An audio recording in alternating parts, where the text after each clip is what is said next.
ഓം നമോ നാരായണായ. ആരാ വർത്താനം പറയുന്നത്? എന്റെ കുറ്റം പറയാം. കുറച്ച് ദൂരെയായി പോയി. എനിക്ക് കുറച്ച് ചോദ്യം ചോദിക്കാണ്ടായിരുന്നു. പിന്നെ അവിടെ ഇരുന്നിട്ട് ഞാൻ വിളിച്ചു ചോദിക്കാം. എഴുന്നേറ്റെന്ന് പറയോ? ഈ കുട്ടി പറയൂല്ലേ? ഈ ധന്യമായ സഭയിൽ സന്നിധരായിരിക്കുന്ന ബഹുമാനപ്പെട്ട സോമൻ സാറ്, അതുപോലെ സാറ് പ്രേമാനന്ദൻ അല്ലേ? രാജുവേട്ടൻ, മറ്റ് ബഹുമാനരായിട്ടുള്ള ക്ഷേത്ര ഭാരവാഹികൾ, ഭക്തജനങ്ങൾ, എല്ലാവർക്കും നമസ്കാരം. കരമംഗലം എന്നാണ് ക്ഷേത്രത്തിന് പേര്. കരയ്ക്ക് ബാക്കി നിങ്ങൾ പറയും. ബാക്കി തലയായിട്ടൊന്നും കാര്യമില്ല. ഉത്തരം പറയാൻ പറ്റാത്തൊരു പുറകെ ഇരുന്നാണ്. നിങ്ങൾക്ക് എന്താ പറയാനുണ്ടോ? ഞാനോട് വന്ന വഴിക്ക് ആ പേര് കണ്ടപ്പോൾ പ്രത്യേകം ശ്രദ്ധിച്ചതാ. നിങ്ങൾക്ക് എന്താ തോന്നിയത്? കരമംഗലം എന്ന് പറഞ്ഞാൽ കരയ്ക്ക്, മംഗലം എന്ന് പറഞ്ഞാൽ മംഗളം അല്ലേ? അല്ലേ? എന്താ പറയും. അപ്പൊ നമ്മുടെ ഈ ദേശത്തിന് കരയ്ക്ക് മംഗളം ഭവിക്കുന്നതിന് വേണ്ടി ഇവിടെ ഇതാണ് നമ്മൾ ആരാധിക്കുന്ന ഈ പ്രദേശത്തിന്റെ ശക്തി ചൈതന്യ കേന്ദ്രമാണ് നമ്മുടെ ഈ മഹാവിഷ്ണു ക്ഷേത്രം അല്ലേ? അതെ. അപ്പൊ നമ്മുടെ ക്ഷേത്രത്തിൽ ഇപ്പൊ വളരെ വിശിഷ്ടമായിട്ടുള്ള ഒരു ചടങ്ങിൽ നിന്ന് തുടക്കം കുറിക്കുകയാണ്. എന്താണ്? ഭാഗവത സപ്താഹ യജ്ഞം അല്ലേ? ആണോ? അതെ. ദൂരെ ആയതുകൊണ്ട് കേൾക്കുന്നില്ല നിങ്ങൾ എന്താ പറയുന്നത്. സംസാരിക്കുന്നുണ്ടല്ലോ അല്ലേ? ഞാൻ സാധാരണ അടുത്തിരിക്കുന്നവരോടാണ്. ഞാൻ ഇറങ്ങിയെന്നാൽ കുറച്ച് നന്നാവും. സാരല്ലേ? അപ്പൊ അങ്ങനെയാണ്. നമുക്ക് ഈ ശ്രീമദ് ഭാഗവതം രചിച്ചത് ആരാണെന്ന് നിങ്ങൾക്ക് അറിയാം അല്ലേ? അറിയാത്തവരുണ്ടോ? എനിക്ക് പോലും അറിയാലോ. വ്യാസഭഗവാനല്ലേ? അല്ലേ? ആണോ? മഹാഭാരതം രചിച്ചത് ആരാ? നിങ്ങളാരും അല്ല, ഞാനും അല്ല. പിന്നെ ആരാ? വ്യാസനാണ് അല്ലേ? അത് ഞാൻ പറഞ്ഞു. ദൂരെ നിങ്ങൾ പറയുന്നുണ്ടെങ്കിൽ ഞാൻ കേൾക്കുന്നില്ല. അപ്പൊ വ്യാസഭഗവാനാണ് രചിച്ചിട്ടുള്ളത്. അതിവിശിഷ്ടങ്ങളായിട്ടുള്ള ഗ്രന്ഥങ്ങൾക്ക് ഉടമകളാണ് ആര്? നമ്മളെല്ലാവരും. ആണോ? ഹിന്ദുക്കൾ എന്ന് പറഞ്ഞാൽ ഈ അറിവിന്റെ ഇതേപോലുള്ള ഏതാണ് വേദങ്ങൾ, ഉപനിഷത്തുകൾ, പുരാണങ്ങൾ, ഇതിഹാസങ്ങൾ അല്ലെ? ഇതെല്ലാം ചേർന്നാൽ വലിയൊരു മഹാസമുദ്രം പോലെ അറിവിന്റെ ഒരു സമുദ്രം സ്വന്തമായിട്ടുള്ള വിഭാഗത്തിന്റെ പേരെന്താ? ഹിന്ദുക്കൾ. ആണോ? അതിൽപ്പെട്ട ഒരു പ്രധാനപ്പെട്ട ഒരു പുണ്യഗ്രന്ഥമാണ് ഏത്? ശ്രീമദ് ഭാഗവതം. ഓക്കെ അല്ലേ? ആ ഭാഗവതം എന്ന് പറയുന്നത് 18 പുരാണങ്ങളിൽ ഒന്നാണെന്നാണ്. ഏതാണ്? 18 പുരാണങ്ങളിൽ ഒന്ന്. അപ്പൊ ഇതേപോലെയുള്ള ഗ്രന്ഥങ്ങളാണ് നമുക്കുള്ളത്. ഈ ഗ്രന്ഥങ്ങളിലെല്ലാം പ്രതിപാദിക്കുന്നതിന്റെ ആകത്തുക എന്ന് പറയുന്നത് സനാതന ധർമ്മമാണ്. ആ വാക്ക് കേട്ടിട്ടുണ്ടോ? എപ്പോ കേട്ട്? ഇടയ്ക്ക് ചാനൽ ചർച്ചയിൽ വരാറുണ്ട് അല്ലേ? അതെന്തോ വലിയ കുഴപ്പമുള്ള സാധനമാണ്, ഇത്രയും മോശപ്പെട്ടൊരു കാര്യം വേറെ ഇല്ലാന്നല്ലേ ചർച്ച ചെയ്യുന്നത്. ഇവരും മിണ്ടുന്നില്ലല്ലോ. സാറേ ശരിയാണോ? നിങ്ങൾ കേട്ടിട്ടുണ്ടോ അത്? എന്താ കാര്യം? സനാതന ധർമ്മം എന്താന്ന് ആർക്കറിയില്ല. ഈ ചർച്ച ചെയ്യുന്നവർക്കറിയാം. അവർ കേട്ടിട്ടുള്ളത് ഈ ഹിന്ദുമതത്തിൽ പിന്നീട് ഉണ്ടായ ചില കുഴപ്പങ്ങളൊക്കെയാണ്. മനസ്സിലായ എന്താന്ന്? അത് ഞാൻ ഇവിടെ പറയില്ല. പിന്നെ കുറച്ച് രാഷ്ട്രീയമായ ഒരു കാലഘട്ടം അതിപ്രശ്നമുള്ളത് കൊണ്ട് പിന്നെ മൊത്തത്തിൽ എന്താ പറയുന്നത് കലിയുഗം എന്നാണ് തോന്നുന്നില്ലേ? ഇത് കലിയുഗമാണോ? ആണോ? അതിന്റെ കുഴപ്പമാണ്. അപ്പൊ പക്ഷെ സത്യം അതല്ല. അപ്പൊ അങ്ങനെയുള്ള ഒരു സംസ്കാരം നമ്മുടെ ലോകത്തിൽ ഇത്രയും വിശിഷ്ടമായ ഉത്കൃഷ്ടമായ ഒരു സംസ്കാരം ലോകത്തിൽ വേറെ ഇല്ല എന്ന് തന്നെ പറയാം. വേറെ ഇല്ല. അത് മറ്റുള്ളവരെ കുറവാന്ന് പറയാൻ വേണ്ടി പറഞ്ഞതല്ല. ഞങ്ങൾ തെറ്റിദ്ധരിക്കണ്ട. നമ്മളൊരിക്കലും മറ്റുള്ളവരുടെ ഇതുമായി താരതമ്യം ചെയ്ത് നമ്മുടെ മുന്നിലും ബാക്കിയുള്ളവർ കുറച്ച് പിന്നിലുമാണെന്ന് പറയേണ്ട ആവശ്യം നമുക്കുണ്ടോ? സർവധർമ്മ സമഭാവന, ലോക സമസ്ത സുഖിനോ ഭവന്തു. അതാണ് നമ്മുടെ തത്വം. നമ്മളെല്ലാവരും അംഗീകരിക്കും. അതിലും വിശിഷ്ടമായിട്ട് എന്താ ഉള്ളത്? അപ്പൊ ഏതാണ് അത്? ഉദാഹരണമായി നമ്മുടെ ചർച്ചകളിൽ ഞാൻ കേട്ടിട്ടുള്ള ഒരു പ്രധാനപ്പെട്ട കാര്യം എന്ന് പറഞ്ഞാൽ ഈ പണ്ട് കാലത്തുള്ള നമ്മുടെ ഈ പൂർവികരുണ്ടല്ലോ, നമ്മുടെ പൂർവികരെ ആയിരക്കണക്കിന് വർഷങ്ങൾക്ക് മുമ്പ് ജീവിച്ച മനുഷ്യരില്ലേ, അവർക്കൊന്നും ഒരു വിവരമില്ലായിരുന്നു. അവർ എന്താ പറയാ, നിരക്ഷര കുക്ഷികൾ എന്ന് ഒരു വാക്ക് കേട്ടിട്ടുണ്ടോ? ഒന്നും അറിയാത്തവരെ. അത് ഈ പുഷ്പകവിമാനം എന്നൊക്കെ കേട്ട് കഴിഞ്ഞാൽ നമ്മളെ കളിയാക്കും. ഇന്നസെന്റ് കളിയാക്കും പോലെ. ഞാനൊരു 1-2 ഉദാഹരണം ആമുഖമായി പറയാണ്. നമ്മുടെ മഹാഭാരതം 1,25,000 ശ്ലോകങ്ങൾ ഉള്ളതാണെന്ന് നിങ്ങൾക്കറിയാമല്ലോ അല്ലേ? അറിയാലോ? എത്രയാ?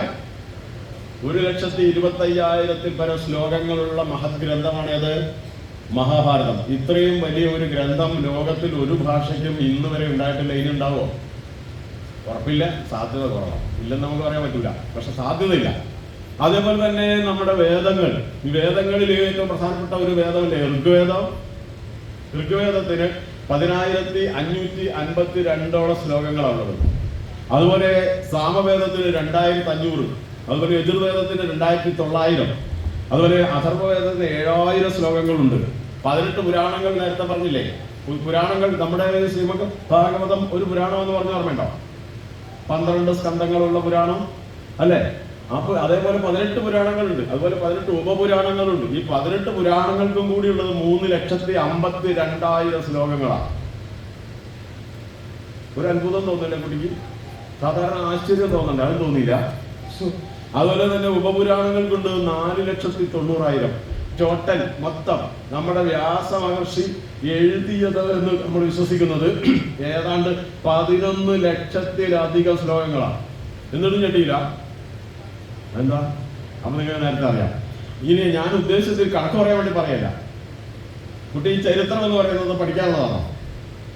വെറുതെ പഠിക്കാനുള്ളതാണോ? പിന്നെന്തിനുള്ള? അതിൽ നിന്ന് പാഠം പഠിക്കാനുള്ളതാണ് അല്ലേ? അതിനാ ഞാൻ പറയുന്നല്ലോ, നമുക്ക് കണക്ക് കിട്ടിയിട്ട് ഒരു കാര്യമില്ല.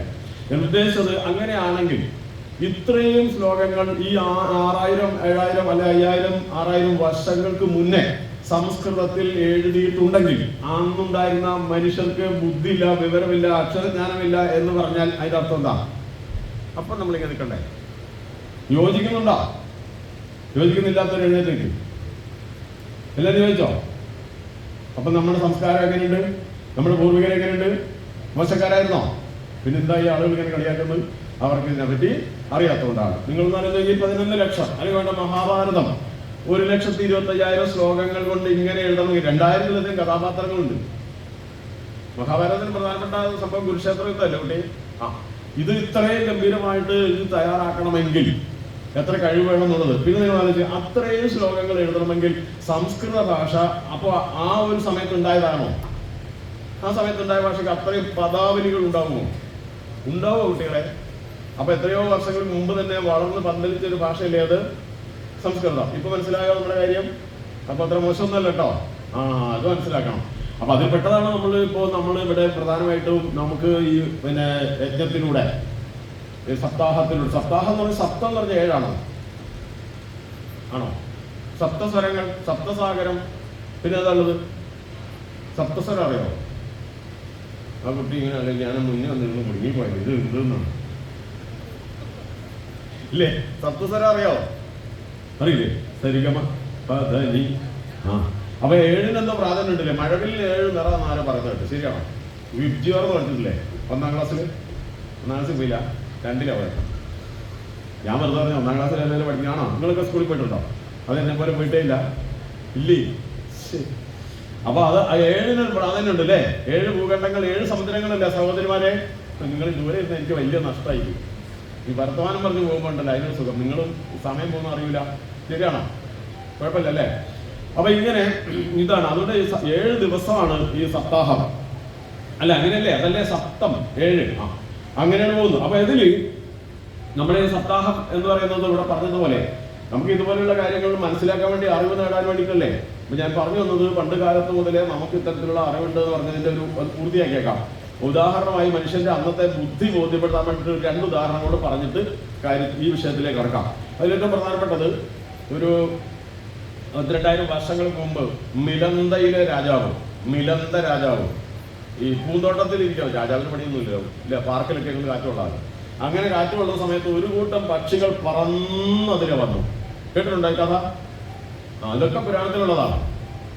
അതാണ്. അപ്പൊ ഈ പക്ഷികൾ ഇങ്ങനെ പറന്നു വന്നിട്ട് അവിടെ കടന്നു പോയപ്പോ ഈ രാജാവിന് ഈ പക്ഷികളുടെ എണ്ണം അറിയാൻ ആഗ്രഹം. മുന്നിൽ വന്ന പക്ഷിയെ തടഞ്ഞു നിർത്തി വിളിച്ചു, നിങ്ങൾ വരാൻ പറഞ്ഞു. ചോദിച്ചു, നിങ്ങൾ എത്ര പേരുണ്ടെന്ന്? പറന്നു വരുന്ന പക്ഷികളുടെ എണ്ണം എത്ര ഉണ്ടെന്ന്? അപ്പോ ഈ അതിന്റെ തലവനായ പക്ഷി പറഞ്ഞു, ഞങ്ങളോടും അതിന്റെ പകുതിയും എന്നെങ്കിലും കൂട്ടിയാൽ 100 ആകുന്നു. കണക്കൊണ്ട് പറഞ്ഞു കൊടുത്തു. മാത്തമാറ്റിക്സാണ്, എനിക്കറിയില്ല കേട്ടോ മാത്തമാറ്റിക്സ്. ഞാൻ മാത്തമാറ്റിക്സ് തോറ്റ ആളാണ്. നല്ല മാത്തമാറ്റിക്സ് അറിയുന്നവർക്ക്, അതായത് ഇപ്പം ഡിഗ്രിക്കൊക്കെ പഠിപ്പിക്കുന്ന കണക്കിൻ്റെ ഒരു ഇക്വേഷനാണ് ഈ പറയുന്നത്. എന്താണ്? ഞങ്ങളും ഞങ്ങളോടോ അതിൻ്റെ പകുതിയും അതിൻ്റെ അവസാനം ഒന്നും കൂടെ എല്ലാം കൂടെ കൂട്ടിയാൽ 100 ആവും. ആ കണക്ക് എത്രയാണെന്ന് കൂട്ടി പറയാൻ കണക്കിൻ്റെ ഇക്വേഷൻ ഒന്നും എനിക്കറിയില്ല. കണക്ക് ഉത്തരം ഞാൻ പറയാം. കണക്കിന് ഉത്തരം എന്നൊരു 36ആണ്. 36 എങ്ങനെ കിട്ടി? 36 ഞങ്ങളും ഞങ്ങളോടും 36 72. അതിൻ്റെ പകുതി 72 ഇട്ടു എത്രയാ? 80. പിന്നെ അതിന് ബാക്കി ഞങ്ങൾ അതിൻ്റെ പകുതി 32. 36 പകുതി 18. പിന്നെ 18 കൂടെ കൂട്ടിയാൽ 90 99. അത് കഴിഞ്ഞാൽ പിന്നെ 1 ഞങ്ങളും ഞങ്ങളുടെ പകുതിയും ഞങ്ങളോടും അതുപോലെ അതിൻ്റെ പകുതിയും എന്നെ കൂടെ കൂട്ടിയാൽ. അങ്ങനെ കണക്ക് കൂട്ടിയാലും 36 ഉത്തരം. 36 72 72 18 എത്ര? 90. പിന്നെ 9. മനസ്സിലായോ? ആദ്യം എത്രയാണ്? ഞങ്ങളും ഞങ്ങളോടും 36 ഞങ്ങൾ 36 ഞങ്ങളോട് 36 72 അതിൻ്റെ പകുതി 18. അപ്പോൾ 72 18 90. പിന്നെ അതിൻ്റെ പകുതി 9. അപ്പോൾ 99. എന്നെ കൂടെ കൂട്ടിയാൽ 100. ഈ കണക്ക് എന്നുണ്ട്? അന്നുണ്ട്. അപ്പോൾ അന്നത്തെ ആളിന് കൂട്ടിയുണ്ടോ?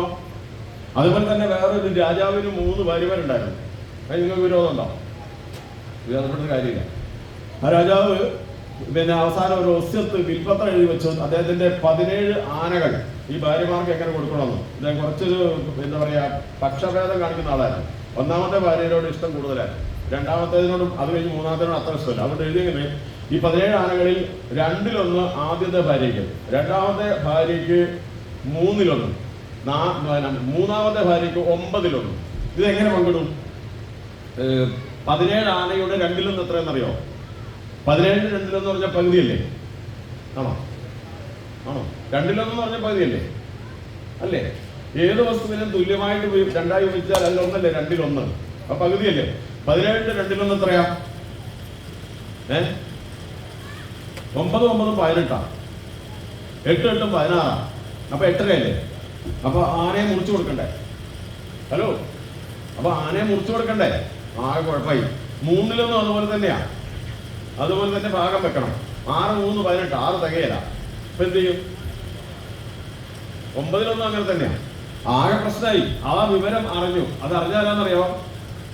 ഇത്തരം കാര്യങ്ങളൊക്കെ എന്താ പറയാ കൃത്യമായി കൈകാര്യം ചെയ്യാനുള്ള ബുദ്ധിയുള്ള ആളുകൾ അക്കാലത്തുണ്ടല്ലോ. അങ്ങനെയുള്ള ഒരാളെ മധ്യസ്ഥനായിട്ട് വിളിച്ചു വരുത്തി. കാര്യം എന്താണെന്ന് ചോദിച്ചിട്ട് അത് മനസ്സിലാക്കിയിട്ട് അദ്ദേഹം വരികയാണ്. അങ്ങനെ വന്ന അദ്ദേഹം ഒരു ആനയും കൊണ്ടാണ് വന്നത്. ഒരു ആനയും കൂടെ കൊണ്ടുവന്നു. പ്രശ്നം നമുക്ക് പരിഹരിക്കാമെന്ന് പറഞ്ഞു. 17 ആനകളെ നിരത്തി അവിടെ നിർത്തി. എന്നിട്ട് അദ്ദേഹത്തിന്റെ ഒരു ആനയെ അതിന് കൂടത്തിൽ നിർത്തി. ഇപ്പൊ എത്ര ആനയായി? എത്രയും 18.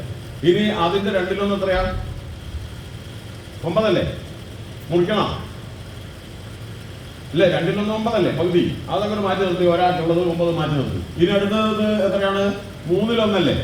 3-1 പറഞ്ഞാൽ 6 3 18. അപ്പൊ എത്രയാ? 6 അല്ലേ? മനസ്സിലാവുന്നുണ്ടോ? അപ്പൊ 9 കഴിഞ്ഞു, 6 കഴിഞ്ഞു. ഇപ്പൊ എത്രയായി? 9 6 15. ഇനി അടുത്തേക്ക് എത്ര വേണ്ടത്? 9-1. 18ന്റെ അകത്ത് എത്ര 9 ഉണ്ട്? എത്രയുണ്ട്? 2 അല്ലേ? അപ്പൊ 2 ആനയല്ലേ ഇനി അവർക്ക് കൊടുക്കേണ്ടത്? ആ 2 കൂടെ മാറ്റി വെച്ച് നീ എണ്ണി നോക്കി. 9 6 15 2 17 ആയോ? ഈ നിൽക്കുന്ന ആനയോ ഒന്ന് ബാക്കിയില്ലേ? മുറിച്ച ഈ ബുദ്ധി ആർക്കുണ്ട്? 3000 വർഷങ്ങൾക്ക് മുമ്പ് നമുക്കുണ്ട്. മനസ്സിലായോ? ഇനി മേലാൽ നമുക്ക് ബുദ്ധിയില്ലാത്തവരായിരിക്കും പൂർവികരെന്ന് പറഞ്ഞാല് ഒന്ന് പോ ചങ്ങായി എന്നെങ്കിലും പറയട്ടോ, വായിക്കൂടാൻ വേണ്ട. അത്രയും പറഞ്ഞുള്ളൂ. ഇനി നമുക്കിവിടെ വിഷയം നമ്മുടെ ഭാഗവത സപ്താഹം അതെന്തിനാണെന്നല്ലേ പഠിക്കേണ്ടത്. അതിനെപ്പറ്റിയല്ലേ ഇവിടെ കുറച്ച് സംസാരിക്കാനുള്ളത്. അതാണ്. അപ്പൊ അതിൽ ഏറ്റവും പ്രധാനമായിട്ടുള്ളത് നമ്മൾ പറഞ്ഞ സനാതന ധർമ്മം ഉണ്ടല്ലോ. ഈ മൂല്യങ്ങളൊക്കെ നമുക്ക് തരുന്നവരാ. ഉദാഹരണത്തിന് സത്യം വധ ധർമ്മം തരാ. അങ്ങനെ കേട്ടുണ്ടോ? സത്യം വധ ധർമ്മം തരാന്ന് പറഞ്ഞാൽ എന്താ? നിങ്ങൾ പറയുന്നുണ്ടെങ്കിൽ കേൾക്കാമായിരുന്നു. പറയാമോ? വധ എന്ന് പറഞ്ഞ് സംസാരിക്കാം. നമ്മൾ എന്ത് പറയണം? നുണ പറയണം? അല്ല, സത്യമേ പറയാമോ? അങ്ങനെയാണോ? അത് തന്നെ. ഇതല്ലേ ഏറ്റവും മഹത്തായ മൂല്യം. ധർമ്മം തരാ. ധർമ്മത്തിൽ നമ്മൾ സഞ്ചരിക്കണം. അതാ ജീവിതത്തിലുള്ള എല്ലാ കർമ്മങ്ങളും ധർമ്മനിഷ്ഠമായിട്ട് നിർവഹിക്കണം എന്നല്ലേ? അതാണ് ഈ സനാതന ധർമ്മത്തിലെ മൂല്യങ്ങൾ. അതൊക്കെ തന്നെയാ. സത്യം ധർമ്മം ദയ. പിടികിട്ടിയോ?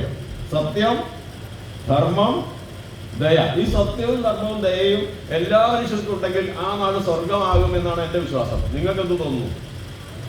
അങ്ങനെയാണോ? ആ, അങ്ങനെയുള്ള ഒരു സ്ഥലമുണ്ട് നമ്മുടെ മഹാരാഷ്ട്രയിൽ. കേട്ടിട്ടുണ്ടോ?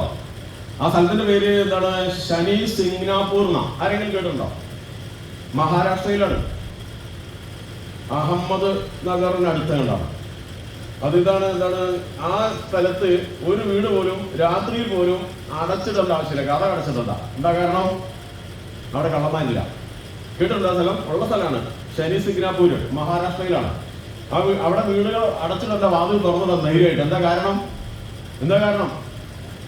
പറയേ, അവിടെ കള്ളന്മാരില്ല. നിങ്ങൾ ഇന്ന് രാവിലെ പോയതിനു മുമ്പ് 2-3 വട്ടം നോക്കിയില്ലേ കള്ളൻ കൂട്ടിയിട്ടുണ്ടോന്നോട്?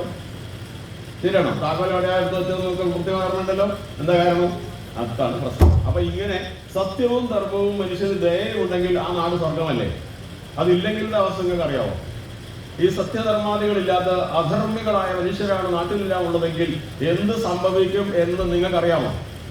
ഇന്നത്തെ ഏതെങ്കിലും പത്രം കയ്യിലുണ്ടോ? ഇല്ലെങ്കിൽ വീട്ടിൽ വായിച്ചായിരുന്നോ? അത് നോക്കിയായിരുന്നോ? ഇന്നലെയും കിട്ടിയിട്ടുണ്ട് ഒരു സ്ത്രീക്ക് വധശിക്ഷ. ആരെങ്കിലും പത്രത്തിൽ കണ്ടോ? നിങ്ങൾ ക്ഷേത്രത്തിന്റെ ഈ പരിപാടികളുടെ തിരക്കിലും അതിന്റെ സംഘാടകർ കൂടി ആയതുകൊണ്ട് രാവിലെ പത്രം വായിച്ചിട്ടുണ്ടാവില്ല. എന്നാൽ അങ്ങനെ സംഭവം ഉണ്ടായിട്ടുണ്ട്. ആലപ്പുഴക്കാരിക്ക് വധശിക്ഷ കിട്ടിയത്. അതിന് തൊട്ട് മുമ്പ്, ഒരാഴ്ച മുമ്പാണെന്ന് എനിക്ക് തോന്നുന്നു, 3-4 ദിവസം മുമ്പാണ് അതിന്റെ കൂട്ടുപ്രതിയായ പുരുഷനും വധശിക്ഷ കിട്ടിയിരുന്നു. എന്താ കാരണം? ഈ സത്യധർമ്മങ്ങളില്ലാത്തതുകൊണ്ടാണ്. അതൊരു സ്ത്രീയെ കൊന്നത് 2 മക്കളുള്ള ഒരു ഗർഭിണിനെയാണ് അവർ വിളിച്ചു വരുത്തി കൊലപാതകം നടത്തി പുഴയിൽ തള്ളിയതാണ്. അതിപ്പോ വധശിക്ഷ ഏൽക്കുന്ന സ്ത്രീ ഈ പറയുന്ന ഈ കൊല്ലപ്പെട്ട സ്ത്രീയുടെ ഭർത്താവ് എന്ന് പറഞ്ഞുകൂടെ ആ കൂട്ടത്തിലുണ്ടായിരുന്ന പുരുഷനോടൊപ്പം ജീവിക്കാൻ വേണ്ടി അവൾക്കോട് ചേർന്നിട്ടാണ് ഈ ഗർഭിണിയെ കൊന്നത്. ഇതിന്റെ പേരാണ് അധർമ്മം. പിടികിട്ടിയോ? അതിനേക്കാൾ നല്ലൊരു ഉദാഹരണം നമ്മുടെ രാജ്യത്തിന്റെ വടക്ക് ഭാഗത്തുണ്ട്. മണിപ്പൂർ എന്ന് പറയുന്ന സ്ഥലമുണ്ട്. കേട്ടിട്ടുണ്ടോ? മണിപ്പൂർ. അവിടുത്തെ വിഷയം കേട്ടിട്ടുണ്ടോ? അവിടുത്തെ മനുഷ്യർ 2 ഗ്രൂപ്പാണ്. അതിങ്ങനെ മെയ്തികളും അതുപോലെ എന്താണ് പേരുണ്ട് മറുപടി. അവർ 2 കുക്കികൾ. അവർ 2 കൂട്ടരും 2 ഇപ്പൊ നമ്മൾ അപ്പുറം ഇരിക്കുമ്പോൾ 2 വിഭാഗം ശത്രുക്കളെ, ഭീകരമായ ശത്രുതയാണ്. തമ്മിൽ കണ്ട കൊന്നുകളെ. അതിൽ അവിടെ കുട്ടികളൊന്നും സ്കൂളിൽ പോകുന്നില്ല. എല്ലാവരും കാട്ടിനുള്ളിലും പൊത്തിനുള്ളിലും അവിടെ ഇവിടെയൊക്കെ ഒളിച്ചാ താമസിക്കുന്നത്. പുറത്തിറങ്ങിയാൽ എപ്പോഴാണ് കൊല്ലപ്പെടുക, അതുപോലെ എന്തൊക്കെ ചെയ്യപ്പെടുമെന്ന് അറിയില്ല. അപ്പൊ മനുഷ്യരുടെ ഇടയിൽ അധർമ്മം വളർന്നാൽ എന്ത് സംഭവിക്കുന്നു ഇപ്പൊ മനസ്സിലായോ? അതുകൊണ്ടല്ലേ ഋഷീശ്വരന്മാർ, വ്യാസഭഗവാനെ പോലുള്ളവർ മനുഷ്യരുടെ ഇടയിൽ സത്യവും ധർമ്മവും ദയയും ഉണ്ടാവണം, അതാണ് ഈ പ്രപഞ്ചത്തിന്റെ നിലനിൽപ്പ് എന്ന് പഠിപ്പിച്ചു തരുന്നത്. ഈ ധർമ്മമില്ലെങ്കിൽ ഭൂമി നിലനിൽപ്പുണ്ടാവും. ഇപ്പൊ പറഞ്ഞത് നിങ്ങൾക്ക് എന്താ തോന്നുന്നത്? ഈ ശനി സിംഗ്നാപൂർ എന്ന് പറയുന്ന സ്ഥലത്ത് എല്ലാ മനുഷ്യരും സത്യധർമാദികൾ വിശ്വസിക്കുന്നവരാണെന്നാണ് പറയുന്നത്. അവിടെ പോയി നോക്കിയാലേ കറക്റ്റ് അറിയുള്ളൂ. വാർത്തയിലൊക്കെ അങ്ങനെ വരുന്നത്. അങ്ങനെയാണെങ്കിൽ അവിടെ മനുഷ്യർക്ക് പേടിക്കണം. അതേസമയം നമ്മുടെ നാട്ടിൽ ഇന്നലെ എത്ര കോടികളുടെ തട്ടിപ്പിന്റെ വാർത്തയെന്ന് വന്നിരിക്കുന്നത്. അപ്പൊ ഇവിടെ ജീവിക്കാൻ ബുദ്ധിമുട്ടല്ലേ? അപ്പൊ സത്യവും ധർമ്മവും ഉണ്ടായാലല്ലേ ഭൂമി നിലനിൽപ്പുള്ളൂ. മനുഷ്യര് അത് പഠിപ്പിക്കാൻ വേണ്ടിയിട്ടാണ് ഈ പുണ്യഗ്രന്ഥങ്ങളെല്ലാം ഉള്ളത്. അതിൽപ്പെട്ടതാണ് നമ്മുടെ ശ്രീമദ് മഹാഭാഗവതം എന്ന് പറയുന്നത്. അപ്പൊ ഈ ഭാഗവതം നമുക്ക് പഠിപ്പിച്ചു തരുന്ന സത്യം ഇത് തന്നെയാണ്. എന്താണ്? ഈ പ്രപഞ്ചം എന്ന് പറയുന്നത് ഒരു ഈശ്വരനിൽ നിന്ന് സൃഷ്ടിക്കപ്പെട്ടതാണ്, അല്ലേ? ഒരു മഹാശക്തി തൻ ആനന്ദഭാവമാണിവിടുത്തെ സർവചരാചരങ്ങൾ. ശരിയല്ലേ? പരബ്രഹ്മം എന്ന് പറയുന്ന, അല്ലെ പരമാത്മാവ് എന്ന് പറയുന്ന ചൈതന്യത്തിൽ നിന്ന് സൃഷ്ടിക്കപ്പെട്ടതാണ് ഈ പ്രപഞ്ചമാകമാനവും. ശരിയാണോ? അങ്ങനെയാണെങ്കിൽ പ്രപഞ്ചം എന്ന് പറയുന്നത് പരബ്രഹ്മത്തിന്റെ ശരീരമാണ്, സ്ഥൂല ശരീരം. നമ്മളൊക്കെ അതിനകത്തുള്ള ഭാഗമാണ്. അതിൽ കുടികൊള്ളുന്ന ചൈതന്യം പരമാത്മാവ് തന്നെയുമാണ്. അങ്ങനെയാണ്. അതുകൊണ്ട് നമ്മുടെ ഈ പ്രപഞ്ചം, അപ്പൊ ഇത്തരത്തിലുള്ള തത്വങ്ങളാണ് നമുക്ക് പറഞ്ഞു തരുന്നത്. അതിലേറ്റവും പ്രധാനപ്പെട്ട ഒരു പുണ്യഗ്രന്ഥമാണ് നമ്മൾ ഇവിടെ ചർച്ച ആരംഭിക്കാൻ പോകുന്ന ശ്രീമദ് ഭാഗവതം. ആ ശ്രീമദ് ഭാഗവതത്തിലൂടെയും ഈ ഭാഗവതം അല്ലെങ്കിൽ പുരാണങ്ങളൊക്കെയും എന്തിനാ എഴുതിയെന്നറിയാമോ? വ്യാസഭഗവാനെ പോലുള്ളവർ ഇത്രയും കഷ്ടപ്പെട്ട് ഇത്രയേറെ ശ്ലോകങ്ങൾ ഇത്രയും കാത്തിരുന്ന് എഴുതി തന്നത് എന്തിനാണെന്നറിയാമോ? നമ്മുടെ ഹിന്ദുമതത്തിന്റെ ഏറ്റവും അടിസ്ഥാനപരമായ ഗ്രന്ഥം ഏതാണെന്നറിയാമോ? അറിയാമല്ലോ അല്ലെ? വേദങ്ങളാണ്. ഹിന്ദുമതത്തിന്റെ ഏറ്റവും അടിസ്ഥാന ഗ്രന്ഥം ഏതാണ്? ഈ പറഞ്ഞ തത്വങ്ങളെല്ലാം ഉണ്ടല്ലോ. ആ തത്വങ്ങളെല്ലാം ഞാൻ പറഞ്ഞ സത്യം, ധർമ്മം, ദയ തുടങ്ങിയതെല്ലാം പ്രതിപാദിക്കുന്ന അടിസ്ഥാനമായ ഉത്കൃഷ്ടമായ സനാതന ധർമ്മമാകുന്ന മൂല്യങ്ങൾ നമുക്കെല്ലാം പകർന്നു തന്നിട്ടുള്ളത് വേദങ്ങളിലൂടെയാണ്. എന്നാൽ വേദങ്ങൾ വായിച്ചാൽ എനിക്ക് മനസ്സിലാവില്ല. നിങ്ങൾക്കോ മനസ്സിലാവും? അറിയാം. സംസ്കൃതം പഠിച്ചവരുണ്ടെങ്കിൽ അറിയാം. എനിക്ക് സംസ്കൃതം അറിയില്ല. ഞാൻ സംസ്കൃതം കുറച്ച് പഠിച്ചാൽ പോലും മനസ്സിലാക്കാൻ മാത്രം ലളിതമല്ല ഈ വേദഗ്രന്ഥങ്ങൾ. അത് ആർക്കറിയാം? ഈ ഋഷീശ്വരൻ അറിയില്ലേ? ഇനി വരാൻ പോകുന്ന ജനങ്ങൾക്ക് ഇത്രയും ഭാഷാ പാണ്ഡിത്യം ഉണ്ടോ? അപ്പൊ ഇത്രയും പണ്ഡിത്യമില്ലാത്ത ആളുകൾ ഇത് വായിച്ചാൽ മനസ്സിലാവോ? അപ്പോൾ എളുപ്പത്തിൽ വായിച്ച് മനസ്സിലാക്കാൻ വേണ്ടി പിന്നെ വേദങ്ങൾക്ക് ഉപനിഷത്തുകൾ ഭാഷ്യം വേണ്ടി, കൂടാതെ പുരാണങ്ങളും ഇതിഹാസങ്ങളും തോന്നുന്നു, അതൊക്കെ കഥകളല്ലേ? മഹാഭാരതം കഥയല്ലേ? പറഞ്ഞോ, മഹാഭാരതത്തിൽ കഥയാണോ അല്ലയോ? കഥയല്ലേ? ആണ്. അതേപോലെ പുരാണങ്ങളെല്ലാം കഥകൾ തന്നെയല്ലേ? ഇപ്പൊ നമ്മൾക്കറിയാമല്ലോ, ഈ പറയുന്ന നമ്മുടെ ഭാഗവതത്തിലുള്ള കഥ എന്താണെന്ന് എല്ലാവർക്കും അറിയാം അല്ലേ? വിഷ്ണു ഭഗവാന്റെ ദശാവതാര കഥകളല്ലേ? അല്ലേ? അപ്പൊ ഇതെല്ലാം എന്തിനാണ് എഴുതി തന്നത്? ഈ കഥകൾ നമുക്ക് എന്തിനാണ്? നേരത്തെ കുട്ടിയോട് പറഞ്ഞത് കഥ പഠിക്കാൻ വേണ്ടിയാണോ? ഈ കഥാരൂപത്തിൽ ഇതെല്ലാം പറഞ്ഞു തന്നിട്ടുള്ളത് കഥ പഠിക്കാൻ വേണ്ടിയാണോ? കഥകൾ ചിലപ്പോൾ നമുക്ക് വിശ്വസിക്കാൻ തോന്നാത്ത അവിശ്വസനീയമായ അതിശയോക്തിയൊക്കെ ഉണ്ടാവും. എന്തിനാണ് കഥ തന്നിരിക്കുന്നത്? ആ കഥകളിലൂടെ നമുക്ക് ഇപ്പം പറഞ്ഞ മൂല്യങ്ങൾ പഠിച്ച് മനസ്സിലാക്കി ജീവിതത്തിൽ പകർത്താനാ. പഠിക്കാൻ വേണ്ടി മാത്രമാണോ? പഠിക്കാൻ വേണ്ടി മാത്രമാണ്. അപ്പൊ സപ്താഹം നടക്കുമ്പോൾ ഇവിടെ ഭാഗവതത്തിലെ അർത്ഥങ്ങളൊക്കെ വിശദീകരിച്ച് വ്യാഖ്യാനിച്ച് നമുക്ക് തരുമ്പോൾ അതിലെ കഥ കേൾക്കാൻ വേണ്ടി മാത്രമാണ് നമ്മൾ ശ്രദ്ധിക്കേണ്ടത്. പിന്നെയോ അതിൽ എന്താണ് നമ്മുടെ ജീവിതത്തിൽ പകർത്തേണ്ടത്, സമൂഹത്തിൽ എന്താണ് അനിവാര്യമായിട്ടുള്ളത് എന്ന് മനസ്സിലാക്കിയിട്ട് അത് നമ്മുടെ ജീവിതത്തിൽ അല്പമെങ്കിലും പകർത്താൻ സാധിച്ചില്ലെങ്കിൽ ഈ യജ്ഞത്തിന് നമുക്ക് വല്ല ഗുണം ഉണ്ടാവോ? ഇല്ല. അതാണ് കാര്യം. അപ്പൊ ഈ കഥകളെല്ലാം അതിനാണ് മനുഷ്യനെ നേർവഴിയിൽ നന്നാക്കാൻ വേണ്ടിയിട്ടാണ്. അതിനും അങ്ങനെ മൂല്യങ്ങൾ. അപ്പൊ എന്റെ ഒരു ചോദ്യം, ഈ കഥ കേട്ടാൽ മനുഷ്യൻ നന്നാവും? നിങ്ങളുടെ അഭിപ്രായം എന്താ? കഥ കേട്ടിട്ട് നന്നായതായിട്ട് ആരെങ്കിലും അറിയാമോ? എത്രയോ നമുക്ക് ഇതിനകത്ത് തന്നെ ഉണ്ട്. നമ്മുടെ പുരാണത്തിൽ തന്നെ ധാരാളം പറയുന്നുണ്ട് ഇല്ലേ? മാർക്കണ്ഡേയ പുരാണത്തിലെ വളരെ പ്രധാനപ്പെട്ട ഒരു കഥയുണ്ട്. അത് ഇതിന് ഏറ്റവും ഉത്തമമാണ്. ഒരുപക്ഷെ ഞാനിവിടെ നേരത്തെ ഒന്നും പറഞ്ഞിട്ടുണ്ടോ എന്ന് സംശയമുണ്ട്. എന്നാലും ഒന്നുകൂടെ പറയുന്നത് തെറ്റില്ലാത്ത കഥയാണ്. ആണോ? ഏത് കഥയാണെന്നായിരിക്കും? മാർക്കണ്ഡേയ പുരാണത്തിലെ ഒരു കഥയുണ്ട്. ഹരിചന്ദ്രന്റെ കഥയാണ്. കേട്ടിട്ടുണ്ടോ? രാജാ ഹരിചന്ദ്രന്റെ കഥ കേട്ടിട്ടുണ്ടോ? ഒരു കഥ കേട്ടാൽ ഈ മനുഷ്യ സമൂഹം എങ്ങനെ മാറുമെന്നുള്ളതിന് ഇതിനേക്കാൾ നല്ല ഒരു ഉദാഹരണം പറയാനുണ്ടോ എന്ന് എനിക്ക് തോന്നുന്നില്ല. അത്രയ്ക്ക് എനിക്ക് എന്റെ കാര്യത്തിലട്ടോ പറയാം, നിങ്ങൾക്ക് ചിലപ്പോൾ ഉണ്ടാവാം. അങ്ങനെയുള്ളൊരു കഥയാണ് മാർക്കണ്ഡേയ പുരാണത്തിൽ.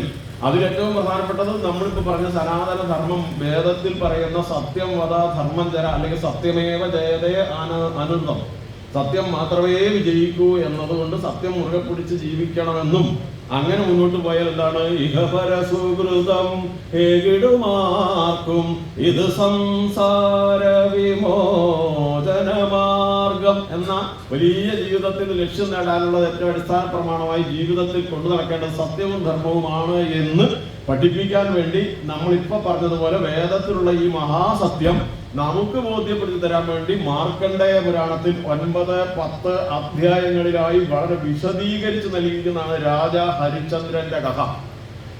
അതുകൊണ്ട് പറഞ്ഞോട്ടെ എന്താ പറയാ?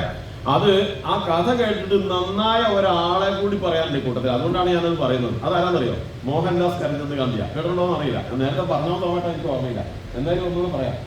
അപ്പോ അത് മോഹൻദാസ് കരംചന്ദ് ഗാന്ധിനെ അറിയില്ലേ? നമ്മുടെ മഹാത്മാഗാന്ധി എഴുതിയിട്ടുണ്ട് അദ്ദേഹത്തിന്റെ എന്റെ സത്യാന്വേഷണ പരീക്ഷണങ്ങൾ എന്ന ആത്മകഥ. ആ കഥയിൽ അദ്ദേഹം പറയുന്നുണ്ട്, എന്റെ ജീവിതത്തിൽ വലിയ പരിവർത്തനം ഉണ്ടാക്കിയതിൽ പ്രധാനമായിട്ട് 2 കഥകളാണ്. അതിലൊന്ന് ശ്രവണകുമാരനാണ്, മറ്റൊന്ന് ഹരിചന്ദ്ര കഥയാണ്. ശ്രവണകുമാരനെ നിങ്ങൾക്ക് അറിയാം. ഇപ്പൊ ഞാൻ പറയുമ്പോൾ പെട്ടെന്ന് ചിലപ്പോൾ നിങ്ങളുടെ മനസ്സിലേക്ക് അത് ആരാണ് ഈ ശ്രവണകുമാരൻ? കക്കോടിയിലുള്ളതാണോ അതോ പുരാണത്തിലുള്ളതാണോ എന്ന് ഞാൻ പറഞ്ഞില്ലല്ലോ. അതുകൊണ്ട് നിങ്ങളെ ഉദ്ദേശിച്ചത് അതെന്ന് എനിക്കറിയില്ല. ഞാൻ ഒറ്റ ഹിന്റ് പറയുമ്പോഴും നിങ്ങൾക്കറിയാം, ദശരഥ മഹാരാജാവിന് ശാപം കിട്ടാൻ ഇടയായത് കാട്ടിൽ വെച്ച് ഒരു മുനികുമാരനെ വധിച്ചത് കൊണ്ടാണ്. ഓർമ്മയുണ്ടോ? ഇല്ല, വൈകുന്നേരം വേട്ടയ്ക്ക് പോയ സമയത്ത് വെള്ളം ആന തുമ്പിക്കൈ കൊണ്ട് എടുക്കുന്നതാണെന്ന് തെറ്റിദ്ധരിച്ചിട്ട് ലക്ഷ്യം വെച്ച് അമ്പയച്ച് ഒരു മുനികുമാരന്റെ നെഞ്ഞിൽ ആ അമ്പ് തറയ്ക്കപ്പെട്ട് കൊല്ലപ്പെടുകയും അവരുടെ വൃദ്ധമാതാപിതാക്കളായ കാഴ്ചയില്ലാത്ത മാതാപിതാക്കൾ ഇതുപോലെ താങ്കളും പുത്രദുഃഖത്താൽ മരിക്കട്ടെ എന്ന് ശാപം കൊടുത്തൊരു സംഭവം എല്ലാവർക്കും അറിയാലോ. അതുകൊണ്ട് പിന്നെ ദശരഥ മഹാരാജാവിന് വിഷമം ഉണ്ടാകും. ആ കുട്ടിയുടെ പേര്, ആ മുനികുമാരന്റെ പേരാണ് ശ്രവണകുമാരൻ. ആ ശ്രവണകുമാരന്റെ കഥ ഇപ്പൊ ഞാൻ പറയുന്നില്ല, ശ്രവണനെ പരിചയപ്പെടുത്തുന്നുള്ളൂ, മറന്നുപോയി. നിങ്ങൾക്ക് അറിയാത്ത ഒരാളുടെ കാര്യമല്ലല്ലോ ഞാൻ പറയുന്നത്. അടുത്തതാണ് മോഹൻദാസ് കരംചന്ദ് ഗാന്ധി പറയുന്ന കഥ, ഹരിചന്ദ്രന്റേതാണ്. അത് ആ കഥ അദ്ദേഹം എഴുതിയതിൽ നിന്ന്, അഥവാ എന്താ പറയാ, എന്റെ സത്യാന്വേഷണ പരീക്ഷണങ്ങൾ എന്ന പുസ്തകത്തിൽ എഴുതിയതിൽ നിന്നൊരു ചെറിയ വ്യത്യാസം ഞാൻ മനഃപൂർവ്വം വരുത്തിയിട്ടുണ്ട്. അതിന് വേറെ ഉദ്ദേശമുള്ളതുകൊണ്ടാണ്. ഞാൻ നേരത്തെ കുട്ടികൾ പറഞ്ഞാണ്, കാരണം കഥ പറയാൻ വേണ്ടി എല്ലാ കഥകളും നമുക്ക് ആവശ്യമുണ്ട്, അതുകൊണ്ടാണ് കഥ പറയുന്നത്. ആ കുട്ടി കുഴപ്പമായി ഇല്ല, കുട്ടി പഠിക്കണ്ടല്ലോ. അപ്പൊ എന്താ പറഞ്ഞത്, അങ്ങനെ ഗാന്ധി ഒരു 12 വയസ്സുള്ള സമയത്ത് ഇതേപോലെ ഒരു ക്ഷേത്രത്തിൽ ഗംഭീരമായ ഉത്സവം നടക്കുകയാണ്. അപ്പൊ ഉത്സവം നടക്കുമ്പോൾ എല്ലാവരും ഈ കലാപരിപാടികൾ ഉണ്ടെങ്കിൽ കാണാൻ പോകും, ഇല്ലേ? നമുക്ക് നേരത്തെ ഉത്സവങ്ങൾക്ക് കഥകളി, അതുപോലെ തന്നെ നൃത്ത നാടകം ഇങ്ങനെയൊക്കെ ഉണ്ടാവാറുണ്ട്. ഇപ്പോഴാണെങ്കിൽ കട്ടൻ്റെ അമ്മ പെറ്റാണ് കട്ടല്, അതാണ് നമുക്ക് ഇഷ്ടം. അതുപോലെയുള്ള തുള്ളി കളിച്ച് പരിപാടി കഴിഞ്ഞ് കഴിയുമ്പോഴത്തേക്ക് കസേര എല്ലാം ഒടിച്ചിട്ടുണ്ടാവും. ശരിയോ തെറ്റോ? ക്ഷേത്രത്തിന്റെ മനോഹരമായ എഴുന്നള്ളത്തിന്റെ പുറകിലും കളിക്കുന്നത് നിങ്ങൾ കണ്ടിട്ടില്ലേ? അത് പിന്നെ അമ്പല കമ്മിറ്റിക്കാർ കുറച്ച് മുതിർന്നവർ അത് വേണ്ടാന്ന് പറയും, ചെറുപ്പക്കാരും വേണമെന്ന് പറയും. അപ്പൊ ചെറുപ്പക്കാരെ പിണക്കണ്ട, അവരാണ് പിരിവിന് പോകുന്നത്, അതുകൊണ്ട് അവര് കുറച്ച് ഡിസ്കോ ഡാൻസ് കളിച്ചോട്ടെ എന്ന് പറയും. എല്ലാത്തിനും അവരുടെ താല്പര്യം നമ്മൾ സംരക്ഷിക്കണം, പക്ഷെ ആപത്തില്ലാതെ പോകണം. നമ്മളിപ്പോ എനിക്കിപ്പോ 40 വയസ്സായി, അപ്പൊ അതിലേ റിട്ടയർ ആയിട്ട് 8 കൊല്ലമായിട്ട്, അപ്പൊ 40 വയസ്സ് നടന്നു. അപ്പൊ നമ്മളുടെ ഒരു കാഴ്ചപ്പാടല്ല ചെറുപ്പക്കാർക്ക്. അപ്പൊ അവരെയും കൂടെ നമ്മൾ സംരക്ഷിച്ചു കൊണ്ടുപോകും, അല്ലേ? ഏതാ ശരി എന്ന് വെച്ചാൽ നമ്മുടെ കാഴ്ചപ്പാടിലാണല്ലോ നമുക്ക് ശരി, അവരുടെ കാഴ്ചപ്പാട് അവരുടെ ശരി. എന്തായാലും ക്ഷേത്രത്തിന്റെ ഐശ്വര്യത്തിന് ദോഷമാകാത്തത് നാട്ടുകാർക്ക് ബുദ്ധിമുട്ടില്ലാതെ ഒക്കെ കൊണ്ടുപോയാൽ നന്ന്, അത്ര എനിക്ക് പറയാനുള്ളൂ. അപ്പൊ ഏതായാലും ഇങ്ങനെ ഈ പറയുന്ന ഗാന്ധി ഇതുപോലെ തന്നെ നമ്മളെ പോലെ കുട്ടിയായിരുന്ന സമയത്ത്, നമ്മൾ കുട്ടിയല്ലല്ലോ, 12 വയസ്സുള്ള സമയത്ത് ക്ഷേത്രത്തിലേക്ക് വന്നു. അപ്പോ 12,000 പേര് അങ്ങനെ നിരന്നിരിക്കുന്നുണ്ട്. പോർബന്തറിലാന്ന് തോന്നുന്നില്ലേ ഗാന്ധി ജനിച്ചത്? ആണോ? പണ്ടേ സ്കൂളിൽ പഠിച്ചിട്ടില്ലേ? ഗാന്ധിജിക്കാ ജന്മം പോർബന്തർമേ ഹുവാതാണ്. അത് അപ്പൊ അവിടെ ക്ഷേത്രത്തിൽ വന്ന് ഇതേപോലെ സ്റ്റേജ് മുന്നിൽ വന്ന് ഗാന്ധി അന്നൊരു എന്തോ ഓലയോ എന്തോ ഇങ്ങനെ പായ എന്തോ വിരിച്ചിരുന്നിട്ടുണ്ടാവും. എല്ലാവരും ഇരുന്നു. അപ്പൊ കർട്ടൻ താന്ന് കിടക്കാണ്. അപ്പൊ അവിടെ നിന്ന് ബെല്ലടിച്ചു, നാടകം തുടങ്ങുന്നവരുണ്ടാവും. പഴയ നാടകം ഓർമ്മയില്ലേ? കണ്ടിട്ടുണ്ടോ? മുതിർന്നവർ നാടകം കണ്ടിട്ടുണ്ട്. ഇപ്പൊ അങ്ങനെ വലിയ നാടകങ്ങളൊന്നുമില്ല. അപ്പൊ അതിന്റെ അവിടെ നിന്ന് അടുത്തൊരു അനൗൺസ്മെന്റ് ആണ്, അടുത്ത ബെല്ലോട് കൂടി ഞങ്ങൾ നാടകം ആരംഭിക്കാൻ പോവുകയാണ്. ഞങ്ങളുടെ അവതരിപ്പിക്കുന്ന നാടകം ഹരിശ്ചന്ദ്ര ചരിതം. ഹരിശ്ചന്ദ്ര മഹാരാജാവ് രാജ്യം ഭരിക്കുകയാണ്. അദ്ദേഹത്തിന്റെ കീർത്തി 14 ലോകങ്ങളിലും പ്രശസ്തമായി. എന്തുകൊണ്ടെന്നാൽ അദ്ദേഹം സത്യസന്ധനാണ്, ധർമ്മനിഷ്ഠനാണ്. വാക്ക് പാലിക്കുന്നതിന് വേണ്ടി അദ്ദേഹം സ്വന്തം ജീവൻ പോയാലും പിന്നോട്ട് പോകില്ല. എന്തു നഷ്ടപ്പെട്ടാലും അദ്ദേഹത്തിന്റെ ഏറ്റവും പ്രധാനപ്പെട്ട നിർബന്ധമായിട്ടുള്ള നിലപാട് സത്യം ധർമ്മം പാലിക്കുക എന്നുള്ളതാണ്. അങ്ങനെ സത്യധർമാദികൾ പരിപാലിക്കുന്നത് കൊണ്ട് ലോകത്തിൽ മറ്റാർക്കും അദ്ദേഹത്തിന് തുല്യനായില്ലാതായി മാറി. അദ്ദേഹത്തിന്റെ കീർത്തി 14 ലോകങ്ങളിലും പ്രശസ്തമായി മാറി. അങ്ങനെ അദ്ദേഹത്തിന്റെ കീർത്തി വർദ്ധിച്ചതോടുകൂടി എല്ലായിടത്തും പറയുന്നത് ഹരിചന്ദ്രനെ പോലെ, ഹരിചന്ദ്രൻ രാജ്യം പോലെ, ഹരിചന്ദ്രനെ പോലെ സൂര്യവംശ രാജാവാണ്. അപ്പൊ ഇത് ലോകം മുഴുവൻ ഇങ്ങനെ കീർത്തി വരുന്നപ്പോ ദേവേന്ദ്രന് പോലും അസൂയ തോന്നി. ഇതെന്തൊരു പരിപാടിയാണ്, ഇല്ലേ? ഈ ബ്ലാക്ക് ആൻഡ് വൈറ്റ് TV പിന്നീട് കളർ TV വന്നപ്പോ ഔട്ടായി പോയതുപോലെ ഈ പറയുന്ന ദേവേന്ദ്രൻ ദേശം വരൂലേ, അസൂയ സ്വാഭാവികല്ലേ? അപ്പൊ ദേവേന്ദ്രൻ ആലോചിച്ചത് എങ്ങനെയാണ് ഈ ഹരിചന്ദ്ര മഹാരാജാവിന്റെ സത്യം പരിപാലിക്കുന്ന ഈ വലിയ ഒരു കീർത്തി എങ്ങനെ ഇല്ലാണ്ടാക്കാം, എന്നിട്ട് നമ്മുടെ കീർത്തി എങ്ങനെ വീണ്ടെടുക്കാം, ആരുണ്ട് നമ്മളെ സഹായിക്കാൻ? അങ്ങനെ ആലോചിച്ച് പലരും വന്നു. അവസാനം ഒരാളവിടെ എത്തി, അത് വിശ്വാമിത്ര മഹർഷിയാണ്. വിശ്വാമിത്ര മഹർഷിയെത്തിയിട്ട് പറഞ്ഞു, അങ്ങയുടെ കീർത്തി നാം വീണ്ടെടുത്ത് തരാം. ഹരിചന്ദ്ര മഹാരാജാവിന് ഒരു പരീക്ഷണം നടത്തി സത്യവും ധർമ്മവും പാലിക്കാൻ പറ്റാതെ തോൽപ്പിച്ചിട്ട് അങ്ങയുടെ കീർത്തി നാം വീണ്ടെടുത്ത് തരുന്നുണ്ട് എന്ന് പറഞ്ഞു. ഉറപ്പാണെന്ന്, അതെ തീർച്ചയായിട്ടും നാം നിർവഹിച്ചു തരാമെന്ന് പറഞ്ഞു. എങ്കിൽ ഓക്കെ, അങ്ങനെ ആ വാക്ക് പാലിക്കാൻ വേണ്ടി നമ്മുടെ വിശ്വാമിത്ര മഹർഷി പുറപ്പെടുകയാണ്. പ്രിയപ്പെട്ട ശ്രോതാക്കളെ, ഇനി ഈ വിശ്വാമിത്ര മഹർഷി ഹരിചന്ദ്ര മഹാരാജാവിന്റെ കൊട്ടാരത്തിലേക്ക് വേഷം മാറി ഒരു വൃദ്ധ ബ്രാഹ്മണനായി കടന്നു വരുന്നത് മുതലാണ് ഈ നാടകം ആരംഭിക്കുന്നത്. കർട്ടൻ സാവധാനം ഉയർന്നു. ഹരിചന്ദ്ര മഹാരാജാവിന്റെ രാജസന്നിധിയിൽ ഹരിചന്ദ്ര മഹാരാജാവ് ഇരിക്കുന്നുണ്ടോ? മന്ത്രിമാരപ്പുറത്ത് 2 പേര്. അപ്പോ ഇവരിയ്ക്കുന്നു. അപ്പോൾ ഒരു ദ്വാരപാലകൻ കടന്നു വന്നു. അടിയൻ ഇങ്ങനെയല്ലേ വരേണ്ടത്? കൊട്ടാരത്തിൽ പോയിട്ടുണ്ടാവും. രാജാവ് ഉടൻ തന്നെ, ആരവിടെ? അങ്ങയെ മുഖം കാണിക്കാൻ ഒരു വൃദ്ധബ്രാഹ്മണൻ കാത്തു നിൽക്കുന്നു, അദ്ദേഹത്തെ നമ്മുടെ മുമ്പിൽ ഹാജരാക്കൂ. അങ്ങനെ കൊണ്ടുവരാൻ പറഞ്ഞില്ലേ? അപ്പം നമ്മുടെ മുമ്പിലേക്ക് കൊണ്ടുവരാൻ പറഞ്ഞു. ആഗതനാക്കൂന്നൊക്കെയാണ് അവരുടെ രാജാവിന്റെ ഭാഷ. അപ്പൊ ഉത്തരവ്. അപ്പൊ അതിന് മറുപടി എന്ത് പറയണം? നാടകമാണ്, അതുകൊണ്ടോ ഉത്തരവ്. അപ്പൊ ആ ദ്വാരപാലകൻ പോയി ആ ബ്രാഹ്മണനെ കൂട്ടിക്കൊണ്ടു വന്നു. അദ്ദേഹം വന്നിട്ട്, മഹാരാജാവിന് പ്രണാമം, അങ്ങ് ഉപവിഷ്ടനായാലും. അദ്ദേഹം ആ മുന്നിൽ ചൂണ്ടിക്കാണിച്ച കസേരയിൽ ഇരുന്നു. എന്നിട്ട് മഹാരാജാവ് ചോദിച്ചു, അങ്ങ് എന്തിനാണ് നമ്മെ മുഖം കാണിക്കാൻ വേണ്ടി വന്നത്? മഹാരാജൻ അങ്ങയോട് ഒരു സഹായം ചോദിക്കാൻ വേണ്ടി വന്നതാണ്. എന്ത് സഹായമാണ് അങ്ങേക്ക് വേണ്ടത്? നമ്മുടെ മകളുടെ വിവാഹമാണ്. ആ വിവാഹത്തിനുള്ള സഹായം ചോദിക്കാൻ വേണ്ടി വന്നതാണ്. ഓഹോ, മകളുടെ വിവാഹമാണോ? മകളുടെ വിവാഹത്തിനുള്ള സഹായമാണോ ചോദിക്കുന്നത്? അങ്ങ് എന്ത് ചോദിച്ചാലും നാം തരും. ഒരു വിവാഹത്തിനുള്ളതല്ലേ, രാജാവ് നിസ്സാരപ്പെട്ട കാര്യമാണോ മനസ്സിൽ വിചാരിച്ചു. എങ്കിൽ അങ്ങ് പോയി മകളുടെ വിവാഹം നിശ്ചയിച്ചിട്ട് വന്നോളൂ. എന്ത് ചോദിച്ചാലും നാം തന്നിരിക്കും. എന്ത് ചോദിച്ചാലും അങ്ങ് തരുമോ? തീർച്ചയായിട്ടും പറഞ്ഞത് ഹരിചന്ദ്ര മഹാരാജാവാണ്. നാം ജീവിച്ചിരിക്കുന്നെങ്കിൽ വാക്ക് പാലിച്ചിരിക്കും, അങ്ങ് ധൈര്യമായി പൊക്കോളൂ. മഹാരാജാവിന് പ്രണാമം. അദ്ദേഹം ആ ബ്രാഹ്മണൻ മടങ്ങിപ്പോയി. കർട്ടൻ വീണു. വീണ്ടും കർട്ടൻ ഉയർന്നത് 2 മാസത്തിന് ശേഷമുള്ള അടുത്ത രംഗമാണ്. നേരത്തെ കണ്ടതുപോലെ ദ്വാരപാലകൻ വരുന്നു, അദ്ദേഹത്തെ ആഗതനാക്കാൻ പറയുന്നു, കൊണ്ടുവരുന്നു, ഉപേക്ഷനാക്കാൻ പറഞ്ഞിരുന്നു. രാജാവ് ചോദിച്ചു, അങ്ങ് എന്തിനാണ് വീണ്ടും നമ്മെ മുഖം കാണിക്കാൻ വേണ്ടി വന്നത്?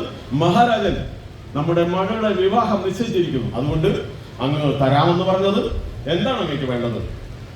എന്ത് ചോദിച്ചാലും തരുമെന്നല്ലേ അങ്ങ് പറഞ്ഞത്? തീർച്ചയായും അങ്ങ് ചോദിച്ചോളൂ. മകളുടെ വിവാഹത്തിലുള്ള കാര്യമാണല്ലോ. അങ്ങ് എന്ത് ചോദിച്ചാലും നാം തന്നിരിക്കും. അപ്പോൾ ഈ ബ്രാഹ്മണന്റെ രൂപവും ഭാവവും മുഖവും ഒക്കെ മാറി എഴുന്നേറ്റു. നമ്മുടെ വാമനനെ ഓർത്താൽ മതി. അങ്ങോട്ട് എഴുന്നേറ്റു എന്ന് പറഞ്ഞെങ്കിൽ, മഹാരാജൻ, അങ്ങയുടെ രാജ്യം മുഴുവൻ, ചെങ്കോലും കിരീടവും സിംഹാസനം അടക്കമുള്ള സകല സ്വത്തുക്കളും നമുക്കിപ്പോൾ കിട്ടണം. രാജാവ് ഞെട്ടിപ്പോയി. ചെങ്കോലും കിരീടവും സിംഹാസനം അടക്കമുള്ള സകല സ്വത്തുക്കളുമാണ് ചോദിച്ചത്. എങ്ങനെ നൽകും? രാജാവ് ആകെ തലകറങ്ങി, തലകാലബോധം നഷ്ടപ്പെട്ടു നിൽക്കുകയാണ്. പെട്ടെന്ന് തന്നെ ഈ ബ്രാഹ്മണനാകുന്ന വിശ്വാമിത്ര മഹർഷി പറഞ്ഞു, അങ്ങ് തരില്ലല്ലേ? അങ്ങേ കണ്ടാൽ അറിയാം അങ്ങേക്ക് നൽകാൻ കഴിയില്ലെന്ന്. വേണ്ട, അടിയനിതാ പോകുന്നു. അരുത്, പോകരുത്. എന്തിനാ തിരക്കൂട്ടി പോകുന്നത്? ഇദ്ദേഹത്തിന് സകലകാലബോധം വന്നിട്ട് ഇത് കൊടുത്താൽ ഈ തോൽപ്പിക്കാൻ പറ്റത്തില്ല. അപ്പൊ എത്രയും പെട്ടെന്ന് ഇങ്ങനെ അയാൾ ബോധം നഷ്ടപ്പെട്ടു നിൽക്കുമ്പോൾ തിരിച്ചു പോയാൽ ഹരിചന്ദ്ര മഹാരാജാവ് വാക്ക് പാലിച്ചില്ലെന്ന് പറഞ്ഞ് അദ്ദേഹത്തിന്റെ പരീക്ഷണത്തിൽ വിജയിച്ച് ഹരിചന്ദ്രന്റെ കീർത്തി ഇല്ലാതാക്കാൻ കഴിയുമെന്ന സന്തോഷത്തോടെ ആ ബ്രാഹ്മണൻ എഴുന്നേറ്റ് പറഞ്ഞു, അടിയനിതാ പോകുന്നു, അങ്ങ് വാക്ക് പാലിക്കാൻ സാധ്യതയില്ലല്ലോ എന്ന് പറഞ്ഞു. അരുത്, പോകരുത്. അങ്ങ് എനിക്ക് 1 മാസത്തെ അവധി തരണം. എന്താണ്?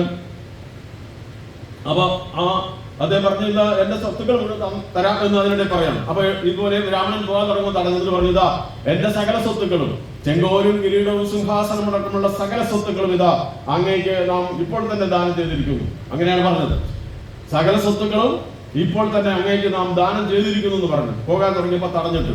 അപ്പോ ആ ബ്രാഹ്മണൻ മെല്ലെ തിരിച്ചിട്ട് പറഞ്ഞു, ഇത് അങ്ങ് ഇതുകൊണ്ടൊന്നും വാക്ക് പാലിച്ചിട്ട് എന്താന്ന് ചോദിച്ചു. എന്താണ് അങ്ങ് ചിരിക്കുന്നത്? കാരണമുണ്ട്. അങ്ങേക്കറിയുമോ, ഇത് ഭാരതമാണ്. ഈ ഭാരതത്തിൽ ഒരു സ്വത്ത് ദാനം ചെയ്യുന്നതിന് മുമ്പ് ദക്ഷിണ വെക്കണം. അങ്ങ് ദക്ഷിണ വെച്ചോ? ഇത് വളരെ വലിയ 2.5 ഭാരം, വളരെ തൂക്കം കൂടിയ, ഇത്രയേറെ സമ്പത്തിന് വളരെ അളവ് വരുന്ന 2.5 ഭാരം സ്വർണം ദക്ഷിണ വെക്കണമായിരുന്നു. അങ്ങ് സകല സമ്പത്തും നമുക്ക് തന്നു കഴിഞ്ഞു. ഇനി അങ്ങയുടെ കയ്യിൽ ദക്ഷിണ വെക്കാൻ ഒന്നുമില്ല. ദക്ഷിണ വെക്കാത്തത് കൊണ്ട് അങ്ങ് നിർവഹിച്ച ദാനം എന്നതല്ല. അപ്പൊ അങ്ങ് നിർവഹിച്ചത് ദാനമല്ല. ദാനമല്ലാത്തത് കൊണ്ട് അങ്ങ് നമ്മളോട് നൽകിയിട്ടുള്ള വാക്ക് പാലിച്ചിട്ടില്ല. അതുകൊണ്ട് ഇന്നോളം അങ്ങ് കെട്ടിപ്പൊക്കിയ സകലമാന കീർത്തിയും ഇതാ ഇവിടെ അസ്തമിക്കാൻ. അരുത്, അങ്ങനെ പറയരുത്. രാജാവ് പെട്ടെന്ന് കയറി ആ ബ്രാഹ്മണനെ തടഞ്ഞു. അങ്ങനെ പറയരുത്. അങ്ങക്ക് ഞാൻ ദക്ഷിണ വെച്ചോളാം. നമുക്ക് 1 മാസത്തെ അവധി തരണം. 1 മാസത്തെ അവധി തരുമോ എന്ന് ചോദിച്ചു. അവസാനം ആ ബ്രാഹ്മണൻ പറഞ്ഞു, 1 മാസത്തെ അവധി തരാം. കാരണം 1 മാസമല്ല, 1 വർഷത്തെ അവധി കൊടുത്താലും ഇത്രയും സ്വർണം ഉണ്ടാക്കി ഈ രാജാവിന് ഇനി ദക്ഷിണ വെക്കാൻ സാധ്യമല്ലെന്ന് ബോധ്യമുള്ളത് കൊണ്ട് തന്നെ ആ ബ്രാഹ്മണൻ പറഞ്ഞു, ശരി, അങ്ങേക്ക് 1 മാസത്തെ അവധി തരുന്നു. 1 മാസം കഴിയുമ്പോൾ നാം വരും. അന്ന് ദക്ഷിണ വെച്ചിട്ടില്ലെങ്കിൽ അങ്ങയുടെ സകലമായ കീർത്തിയും ഇന്നോളം നേടിയത് മുഴുവൻ ഇവിടെ അസ്തമിച്ചിരിക്കും. നാം സമ്മതിച്ചിരിക്കുന്നു. ആ ബ്രാഹ്മണൻ അവിടുന്ന് തിരിച്ചുപോയി. രാജാവ് ഈ രാജസന്നിധി കൊട്ടാരത്തിൽ അങ്ങോട്ടും ഇങ്ങോട്ടും വളരെ വേവലാതിയോടെ, വിഷമത്തോടെ ഉലാത്തുകയാണ്.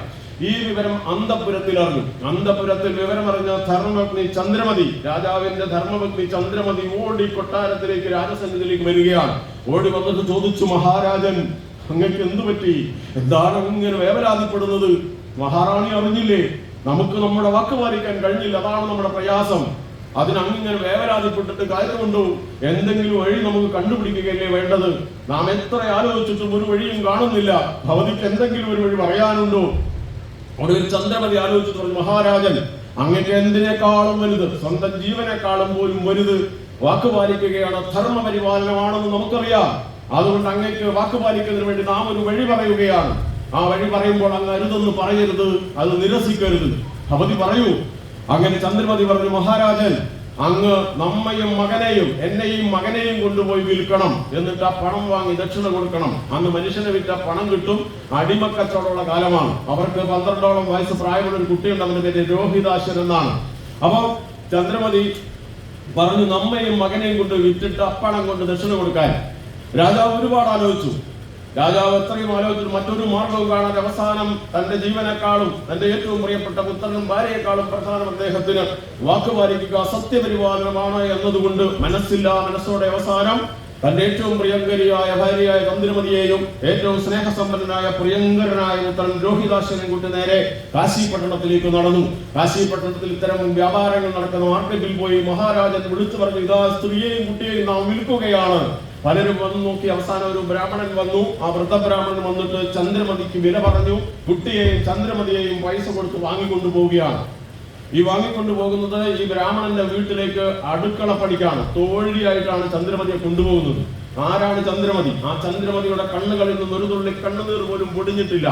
തികഞ്ഞ ചാരിതാർത്ഥ്യത്തോടെയാണ് നടന്നു പോകുന്നത്, ഭാര്യാധർമ്മം നിറവേറ്റുന്നതിന് വേണ്ടി. ആരാണ് ചന്ദ്രമതി? ഈ 14 ലോകങ്ങളും പ്രശസ്തി നേടിയ രാജ്യത്തിന്റെ പട്ടമഹിഷി. നിരവധി തോഴിമാർ വട്ടത്തിൽ നിന്ന് വെഞ്ചാമരത്തിൽ പരിനീർ മുക്കി വീശി ഉറക്കിയിരുന്ന രാജകീയ സൗഭാഗ്യങ്ങളുടെ നടുവിൽ നിന്ന് ഭാര്യാധർമ്മം നിറവേറ്റാൻ വേണ്ടി ചാരിതാർത്ഥ്യത്തോടെ അടുക്കളപ്പണിക്ക് പോകുന്ന ഇത്തരത്തിലുള്ള സ്ത്രീ സമൂഹത്തിന്റെ ഉത്കൃഷ്ടയായ സ്ത്രീയുടെ മഹാമാതൃക നമ്മുടെ പുരാണ ഇതിഹാസങ്ങളിലല്ലാതെ ലോകത്തിലൂടെ കാണാൻ പറ്റുമോ? അങ്ങനെ ചന്ദ്രമതി പോയി കുട്ടീനെ കൊണ്ടുപോയി അടുക്കളപ്പണി ഏറ്റെടുത്തു. രാജാവിന് പണം തികഞ്ഞില്ല. ഒടുവിൽ രാജാവ് അവിടെ വിളിച്ചു പറഞ്ഞതാ, നാം അമ്മയെ വിൽക്കുകയാണ്.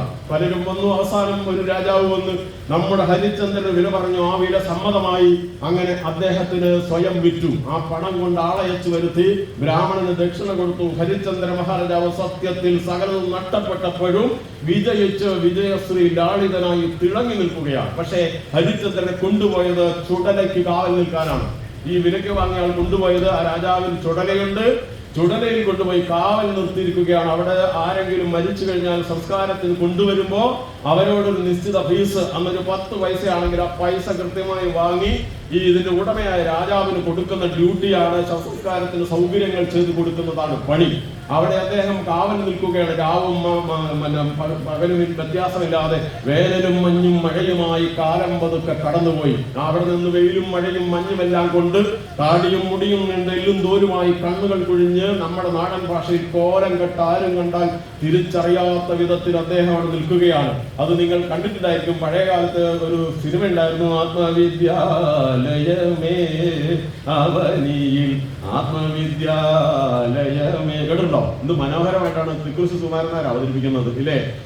ഉലകമെല്ലാം ഉഴറിയ നീയോ വിലപിടിയാത്തൊരു തലയോടായി മന്നവനാട്ടേ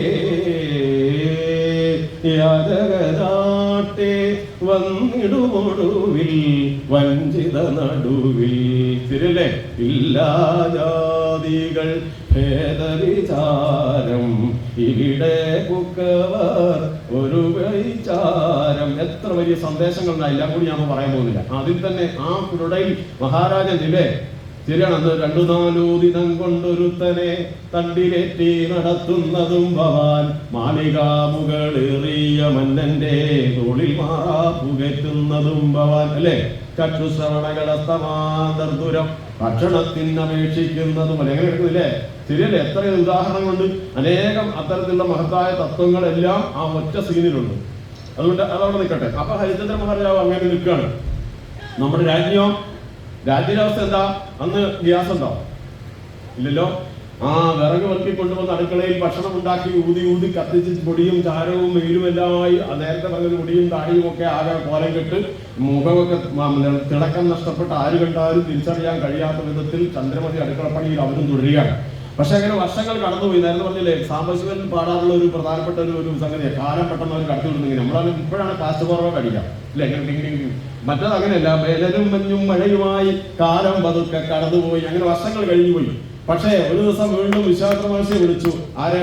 നമ്മുടെ നേരേന്ദ്രൻ. അലചങ്ങായി ഒരു വ്യവസ്ഥ ഏറ്റിട്ടല്ലേ പോയത്? ഹരിചന്ദ്ര മഹാരാജാവിനെ വാക്ക് പാലിക്കാൻ പറ്റാണ്ട് തോൽപ്പിച്ചിട്ട് നമ്മുടെ കീർത്തി വീണ്ടെടുക്കാന്ന് പറഞ്ഞ് വീമ്പ് പറഞ്ഞു പോയതല്ലേ? അങ്ങനത്തെ വിജയിച്ചോ? അങ്ങേര് ചുടലയിൽ എത്തിയപ്പോഴും കൂടുതൽ പ്രകാശിതനായി നിൽക്കുകയാണ് സത്യധർമാദികളുടെ പ്രഭാവനയത്തിൽ, അല്ലെ? എല്ലാം നഷ്ടപ്പെട്ടപ്പോഴും ഇത് എന്ത് സംഭവം? പറ്റാത്ത പണിക്ക് നിൽക്കണം.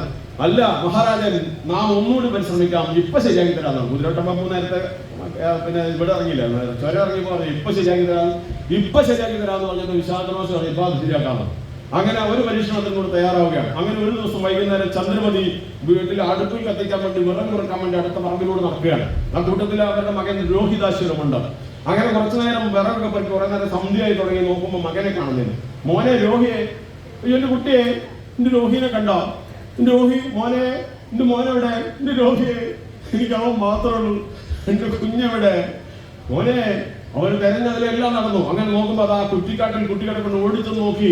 നീല നിറമായി കിടക്കുകയാണ്, പാമ്പ് കടിയേറ്റ് മരിച്ചു കിടക്കുന്ന എന്റെ കുഞ്ഞ്. അവർ പൊട്ടിക്കറിഞ്ഞു, ഭഗവാനെ, ഈ കുഞ്ഞിനെ പോലും നീ എനിക്ക് ബാക്കി വെച്ചില്ലല്ലോ ഈശ്വര, ഇതെന്തൊരു പരീക്ഷണമാണ്. ആ കുഞ്ഞിനെ എടുത്ത് മടിയിൽ വെച്ച് ഒരുപാട് നേരം കരഞ്ഞു.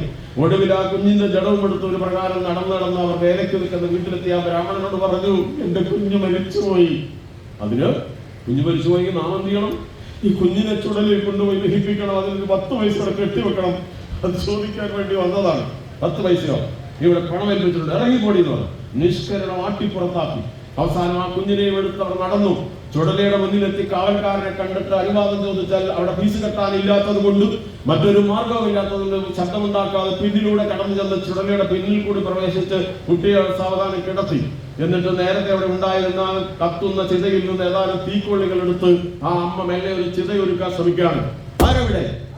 നമ്മുടെ അനുവാദമില്ലാതെ ചുടലയിൽ പ്രവേശിച്ചത് ആരാണ്?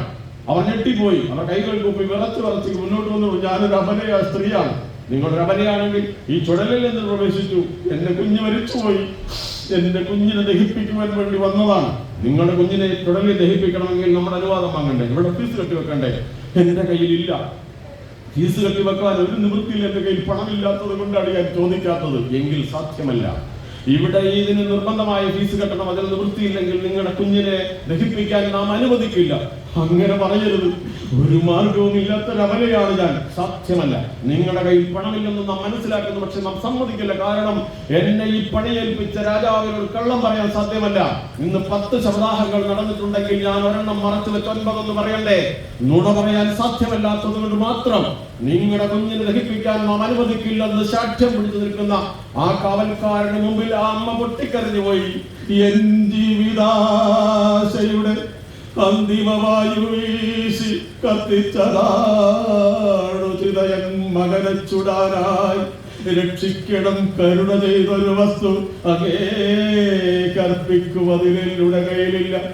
എന്റെ ജീവിതത്തിന്റെ അവസാനത്തെ ശ്വാസമോതി കത്തിച്ചതാണ് ചിത.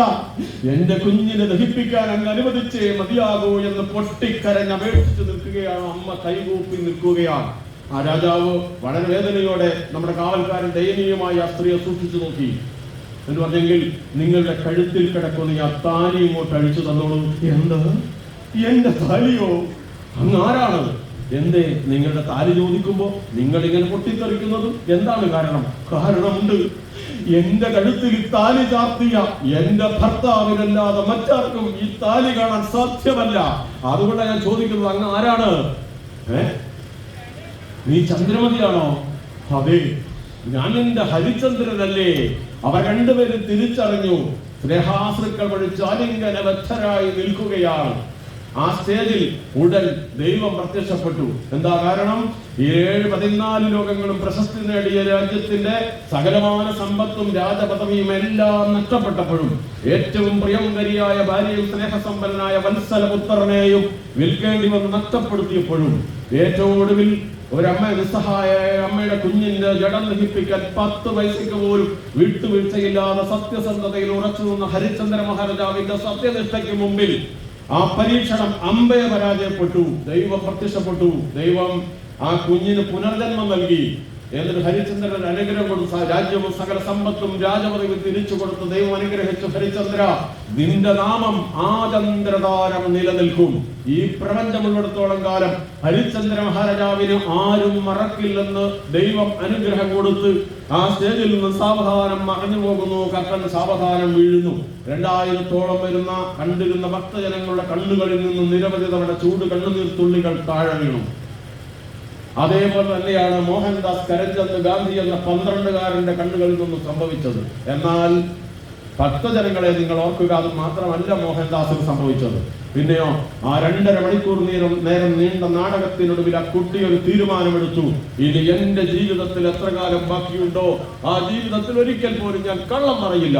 സത്യവും ധർമ്മവും വിട്ട് ഇനി എനിക്കൊരു ജീവിതമില്ലെന്ന് ആ ക്ഷേത്രമുറ്റത്ത് നാടകം കണ്ട സമയത്തെടുത്ത തീരുമാനം 1948 ജനുവരി 30 അദ്ദേഹം ഇവിടുന്ന് സ്വർഗത്തിലേക്ക് പോകുന്നത് വരെ പരിപാലിക്കാൻ കഴിഞ്ഞപ്പോ, കയ്യിൽ നിന്ന് ചോർന്നു പോകാതെ സൂക്ഷിക്കാൻ സാധിച്ചപ്പോ, നമ്മുടെയൊക്കെ വീട്ടിലേതുപോലുള്ള സാധാരണ മകനായി ജനിച്ച് ജീവിച്ച ആ 12-കാരനായിരുന്ന കുട്ടി വളർന്നു വലുതായി ഇന്ത്യയുടെ മാത്രമല്ല ലോകത്തിന്റെ മഹാത്മാവായി മാറി. ശരിയാണോ? അങ്ങനെ മഹാത്മാവാക്കി മാറ്റിയതിൽ ഏറ്റവും പ്രധാനപ്പെട്ട ഒരു ഊർജം പകർന്നത് നമ്മുടെ പുരാണത്തിലെ, മാർക്കണ്ഡേയ പുരാണത്തിലെ ഈ മഹത്തായ കഥയാണ് എന്ന് അറിയുമ്പോൾ നമ്മൾ എത്ര സമ്പന്നരാണ്, എത്ര ഭാഗ്യം ചെയ്തവരാണ് എന്ന് നമ്മൾ ഊഹിക്കണ്ടേ? അപ്പൊ നമ്മുടെ ഈ കസേരയിൽ ഒന്നും കൂടി നേരെ ഇരുന്നൂടെ? അഹങ്കാരം കൊണ്ടല്ല, അഭിമാനം കൊണ്ട്. ശരിയോ തെറ്റോ? ശരിയാണോ? ഇത് പഠിപ്പിക്കാനാണ് സപ്താഹം നടത്തുന്നത്. പിടികിട്ടിയോ? അപ്പൊ എന്തിനാ സപ്താഹം ഇപ്പൊ മനസ്സിലായോ? എന്തിനാ? ഇതേപോലെ ധാരാളമുണ്ട്. എല്ലാം കേട്ട് കഴിയുമ്പോൾ നിങ്ങൾ എങ്ങനെയാ പോകാന്നറിയോ? ഇങ്ങോട്ട് വന്ന പോലെ അല്ല. പിന്നെ എങ്ങനെയാ പോകുന്നു? നല്ല മനുഷ്യരായിട്ട് ഉറപ്പല്ലേ? ഒന്നുമില്ലേ? അതിനായത് അപ്പൊ എന്തിനാണ് നമ്മുടെ സപ്താഹം പിടികിട്ടിയോ? പുരാണങ്ങൾ എന്തിനാന്ന് പറഞ്ഞ് മനസ്സിലായോ? ഇതുകൊണ്ട് നമ്മുടെ സമൂഹത്തെ നന്നാക്കാനാണ്. ഇനി ഞാൻ ചോദിക്കട്ടെ, ഇന്ന് ഇതിന് വളരെ പ്രാധാന്യമുണ്ടോ? ഇപ്പൊ ഇതെന്താ പറഞ്ഞ് കലിയുഗം എന്നല്ലേ പറഞ്ഞ് സംസാരിക്കുക? നിങ്ങൾ കഥ പറഞ്ഞുകൊണ്ട് നിങ്ങൾ ചോദ്യം ചോദിക്കാൻ പറ്റില്ല. എന്താ നിങ്ങളുടെ അഭിപ്രായം? ഇതല്ലേ കലിയുഗം? ആണോ? ഭഗവാൻ അല്ലേ, നമ്മുടെ കൃഷ്ണ ഭഗവാൻ, ഇത് നമ്മുടെ സപ്താഹത്തിൽ പ്രധാനമായിട്ടും ഭഗവാന്റെ ലീലകളായിരിക്കും പറയും. ആ ഭഗവാൻ അവസാനം സ്വർഗാരോഹണം ചെയ്ത ശേഷമാണ് കലിയുഗം, കലി കടന്നു വരുന്നത് അല്ലേ? ആ കലി കടന്നു വരുമ്പോൾ പരീക്ഷിത് രാജാവ് അവിടെ നിൽക്കുമോനെ എന്ന് പറഞ്ഞു. അവിടെ നിൽക്കണമെന്ന് കലി പറഞ്ഞത് പറ്റൂല. പിന്നെ ഈ കാലചക്രം തിരിയുമ്പോൾ എനിക്കുമില്ല എന്റെ ഡ്യൂട്ടി, കർമ്മം എനിക്കും കർമ്മം ചെയ്യാല്ലേ, കലിക്ക് ഉണ്ടോ? അപ്പൊ കലിക്ക് കലിയുടെ കർമ്മം ചെയ്യാനുണ്ട്. അപ്പൊ അതിന് എനിക്കൊരു സ്ഥലം തരും, എന്നാ പിന്നെ അങ്ങനെ ചെയ്യാം. അപ്പൊ അന്ന് അനുവദിച്ചു കൊടുത്താൽ ഒന്ന് ചീട്ട് കളിക്കുന്നുണ്ട്, മുച്ചീട്ട് കളി. കാരണം അവിടെ തട്ടിപ്പ് അസത്യത്തിന്റെ നാട്ടിലുള്ള കലി ഉണ്ടാവുക. പിന്നെ അക്രമം, കൊലപാതകം അവിടെ ആണ്. പിന്നെ ഈ സ്ത്രീ വിഷയം കുഴപ്പമുള്ള പെണ്ണ്, നേരത്തെ ഒരു സ്ത്രീയെ എന്താ പറഞ്ഞാൽ തൂക്കാൻ പറ്റിച്ചത് വേറെ സ്ത്രീനെ കൊന്നിട്ട് ആ കൂട്ടത്തിൽ കൂടാൻ പോയത്, അതുപോലുള്ള സന്ദർഭങ്ങളിൽ അവിടെയൊക്കെ കലി ഉണ്ടാവും. ഓക്കെ, കലിക്ക് അവസരം കൊടുത്തിട്ടുണ്ട്. പിന്നെന്താണ്? സ്വർണം. സ്വർണം എന്ന് പറഞ്ഞാൽ അത്യാർത്ഥിയാണ്. സ്വർണം മോശമെന്നല്ല, സ്വർണത്തിന് വേണ്ടിയുള്ള അതിമോഹമുള്ള സ്ഥലങ്ങൾ അത്യാഗ്രഹികളല്ല. ഇങ്ങനെ 5 സ്ഥലങ്ങളാണ് വിശദീകരിച്ചു കൊടുത്തത്. അവിടെ ഇരുന്നോളാണ് പറഞ്ഞത്. അപ്പൊ അതാണ് ഇത് പ്രധാനമായിട്ടുള്ളത്. ഈ സപ്താഹം എന്ന് പറയുന്നത് 7 ദിവസം. ആദ്യമായിട്ട് സപ്താഹം നടത്തിയത് ആരാണ് അറിയാമോ? ശുഗമുനിയാണ്. ശുഗമുനി വ്യാസഭഗവാന്റെ പുത്രനാണ് ശുഗമുനി. ആർക്ക് വേണ്ടിയാന്ന് അറിയാമോ? അതൊക്കെ അവിടെ പറയും കേട്ടോ, വിശദീകരിച്ച് ഞാൻ പറയേണ്ട ആവശ്യമില്ല. അതിനാണ് പരീക്ഷിത മഹാരാജാവിനാണ്. പരീക്ഷിത മഹാരാജാവ് എന്തോ ഒരു കുഴപ്പം കാട്ടിയില്ലേ? എന്താ കാട്ടിയത്? വേട്ടയ്ക്ക് പോയ സമയത്ത് ഒരു മുനിയുടെ ആശ്രമത്തിൽ ചെന്ന് കയറി. അപ്പൊ മുനി തിരിഞ്ഞു നോക്കിയില്ലാന്ന്, അദ്ദേഹം എന്താ പറയുക ധ്യാനത്തിലായിരുന്നു.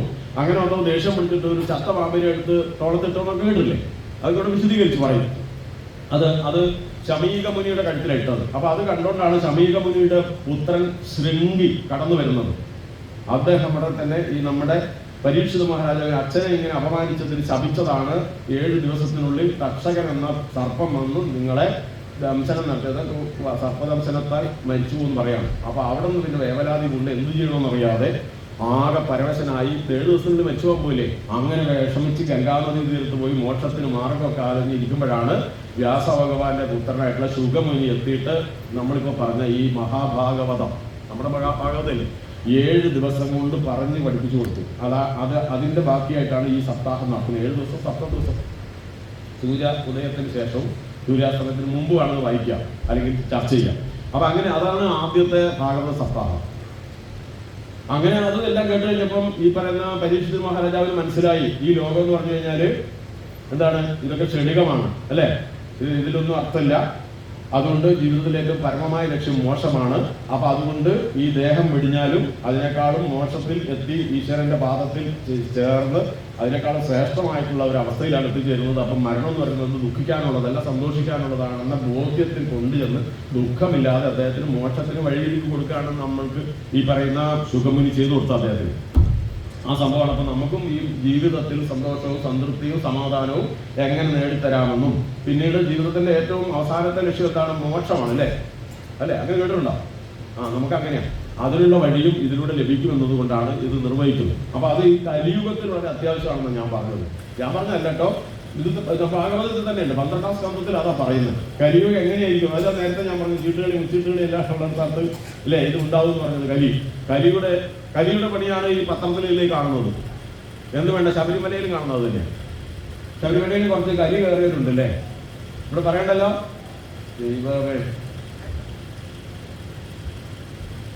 മാളികപ്പുറം ശരിക്കും ഭഗവാനെല്ലാം കാണുന്നുണ്ട്, വേണ്ട പോലെ ചെയ്തോളൂ. അപ്പൊ ഇതാണ് കലിയുഗം എന്ന് പറഞ്ഞാൽ അത്ര ആലോചിച്ചാൽ മതി. വേറെ കൂടുതലൊന്നും ഞാൻ പറയുന്നില്ല. ഞാൻ ചിലപ്പോൾ അത് വലിയ രാഷ്ട്രീയമൊക്കെ ആയിട്ട് ഇലക്ഷൻ കൂടി ഇല്ലേ, വേറെ തരത്തിലില്ല. എനിക്കാണ് ഒരു രാഷ്ട്രീയമില്ല, തോമസ് സാറിനില്ല, പിന്നെ ആ ഫയർഫോഴ്സിൽ നിന്ന് തിരിഞ്ഞ സാറിനില്ല അല്ലേ? അതേ ഫയർഫോഴ്സിൽ നിന്ന് തിരിഞ്ഞാണോ അല്ലേ? ഒരുപാട് പേര് രക്ഷിക്കാൻ മുക്കത്തുനിന്ന് പരിചയപ്പെട്ടത്. അവിടെ നിങ്ങൾക്ക് അറിയാമല്ല, അവിടെ വന്നത് ഞാൻ വന്നപ്പോൾ ഞാൻ ഓർമ്മ വന്നു, അത്ര പിടിയിട്ടില്ലായിരുന്നു. വിജയ് സാർ, നടുത്തൊടികയിൽ വിജയ് എന്ന് പറഞ്ഞ അദ്ദേഹത്തിന്റെ കൂട്ടുകാരൻ, അദ്ദേഹത്തിന് ഒപ്പം പ്രവർത്തിച്ചിരുന്ന ഓഫീസർ, എൻ്റെ ഒരു സുഹൃത്താണ്. അങ്ങനെ വഴിയാണ് ആദ്യം ഇവിടെ ഈ ക്ഷേത്രം അല്ലല്ലോ, അല്ല ഇവിടെ വന്ന അവിടെ നിന്നാണ് കൂടുതൽ അടുപ്പായത്. സാറിനെ പരിചയപ്പോൾ ഒരുപാട് കാലം അങ്ങനെ കുറച്ച് പരിചയമുള്ള ഇവിടെ ഉണ്ട്.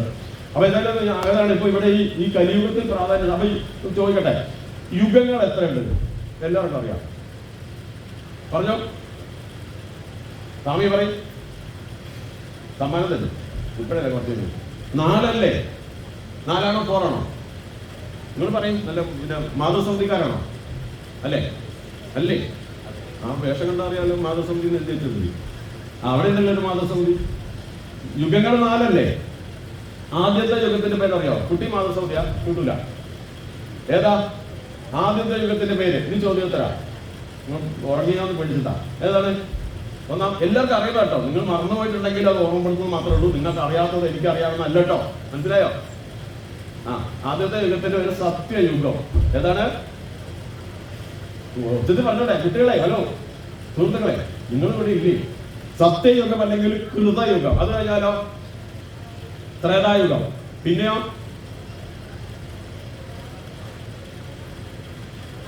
ദ്വാപരയുഗം. ദ്വാപരയുഗത്തിൽ ആരാ കണ്ടില്ല? മുരളീധരൻ, ഞാൻ, ഭഗവാൻ കൃഷ്ണൻ അല്ലേ? പിന്നെ ഏതാ? ഇനിയിപ്പോ നമ്മള് മഹാകത്തറ, കലിയുഗം. ശരിയാണോ? അപ്പൊ ഏതൊക്കെയാണ്? കൃതയുഗം അഥവാ സത്യയുഗം, ത്രേതായുഗം, ദ്വാപരയുഗം, കലിയുഗം. ഇത് ഓർമ്മയില്ലാതെ നിന്നിട്ടുണ്ടെങ്കിൽ ഇനി മറക്കരുത്. മറക്കോ? മറക്കാൻ സാധ്യതയുള്ളവർ എഴുന്നേറ്റുന്നേ അല്ല.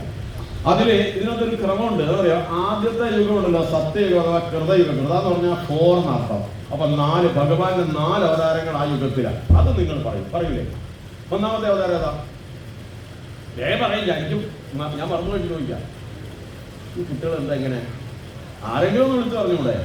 നിങ്ങളൊന്ന് ഉണരാൻ വേണ്ടിയാണ്. നിങ്ങൾ അറിയത്തില്ല എന്നുള്ളതൊന്നും അല്ല, നിങ്ങൾക്ക് അറിയാൻ എനിക്കറിയാം. ഏതാ ആദ്യത്തെ അവതാരം? ഏതാ ഏതാ കുട്ടിയെ? ആ കുട്ടി പറയും. അത് തന്നെ, ആ ചുരിദാറൊക്കെ കുട്ടി. മത്സ്യം എന്നാണോ പറഞ്ഞത്? ബാക്കി 3 പറയും. മത്സ്യം, കൂർമ്മം, വരാഹം, നരസിംഹം. 4ആയോ? ഇതാണ് ആദ്യത്തെ യുഗത്തിലെ അവതാരങ്ങൾ. ഓക്കെ ആണോ? ഇനി പറയണ്ടല്ലോ, പെട്ടെന്ന് മനസ്സിലാകാൻ. അടുത്തതിൽ 3 ഉണ്ട്. അതേതാണ്? പിന്നെ ആരാ? നരസിംഹം മനുഷ്യന്റെ മൃഗത്തിന്റെ രൂപത്തിലേക്ക് ഡെവലപ്പ് ചെയ്ത എന്താണ്? ഡാർവിന്റെ പരിണാമ സിദ്ധാന്തമില്ലേ? ജലത്തിൽ നിന്ന് പിന്നെ എന്താ പറയാ, കരയിലും വെള്ളത്തിലും ആംഫീബിയൻസ് അങ്ങനെ വന്ന് പിന്നെ മൃഗം, വരാഹം, പിന്നെ മനുഷ്യന്റെ ഒരു അവസ്ഥയിലേക്ക് വന്ന് പിന്നെ അടുത്തത് ചെറിയ മനുഷ്യൻ. അതാരാ? വാമനൻ. അപ്പൊ രണ്ടാമത്തെ ഏതാണ്? വാമനൻ. പിന്നെ അതുണ്ടല്ലോ പരശുരാമൻ. പിന്നെ നമുക്ക് വേണ്ടപ്പെട്ട ഒരാളുകളുണ്ട്, രാമൻ, ശ്രീരാമൻ. ഇല്ല 3 ഇതില് വാമനൻ 2 രാമന്മാരെ സംഭവിച്ചോ? രണ്ടാമത്തെ യുഗം ഏതാണെന്ന് മറന്നുപോയോ? ത്രേതായുഗം. 3 ആണ്. 3. ഇനി രണ്ടാമത്തത് മൂന്നാമത്തെ ദ്വാ എന്ന് പറഞ്ഞാൽ എത്രയാ? 2. അതിലാരാ? ബലരാമനും ഇവര് പറയുന്നത് ചങ്ങായിമാരെ എന്തുകൊണ്ട് ഇങ്ങനെ നിങ്ങളുടെ അമ്മമാരിങ്ങനെ ഇവർക്ക് ചായ കൊടുക്കണം? എന്റെ മക്കളെ ഇവര് പറയത്തില്ല. പറയാനേ കൃഷ്ണ ഭഗവാനും അല്ലേ? ദ്വാപരയുഗം. പിന്നെയോ ഇത് കലിയുഗം. ഈ യുഗങ്ങളെ കുറിച്ച് പറഞ്ഞാൽ തന്നെ ഒരുപാട് പറയാനുണ്ട്.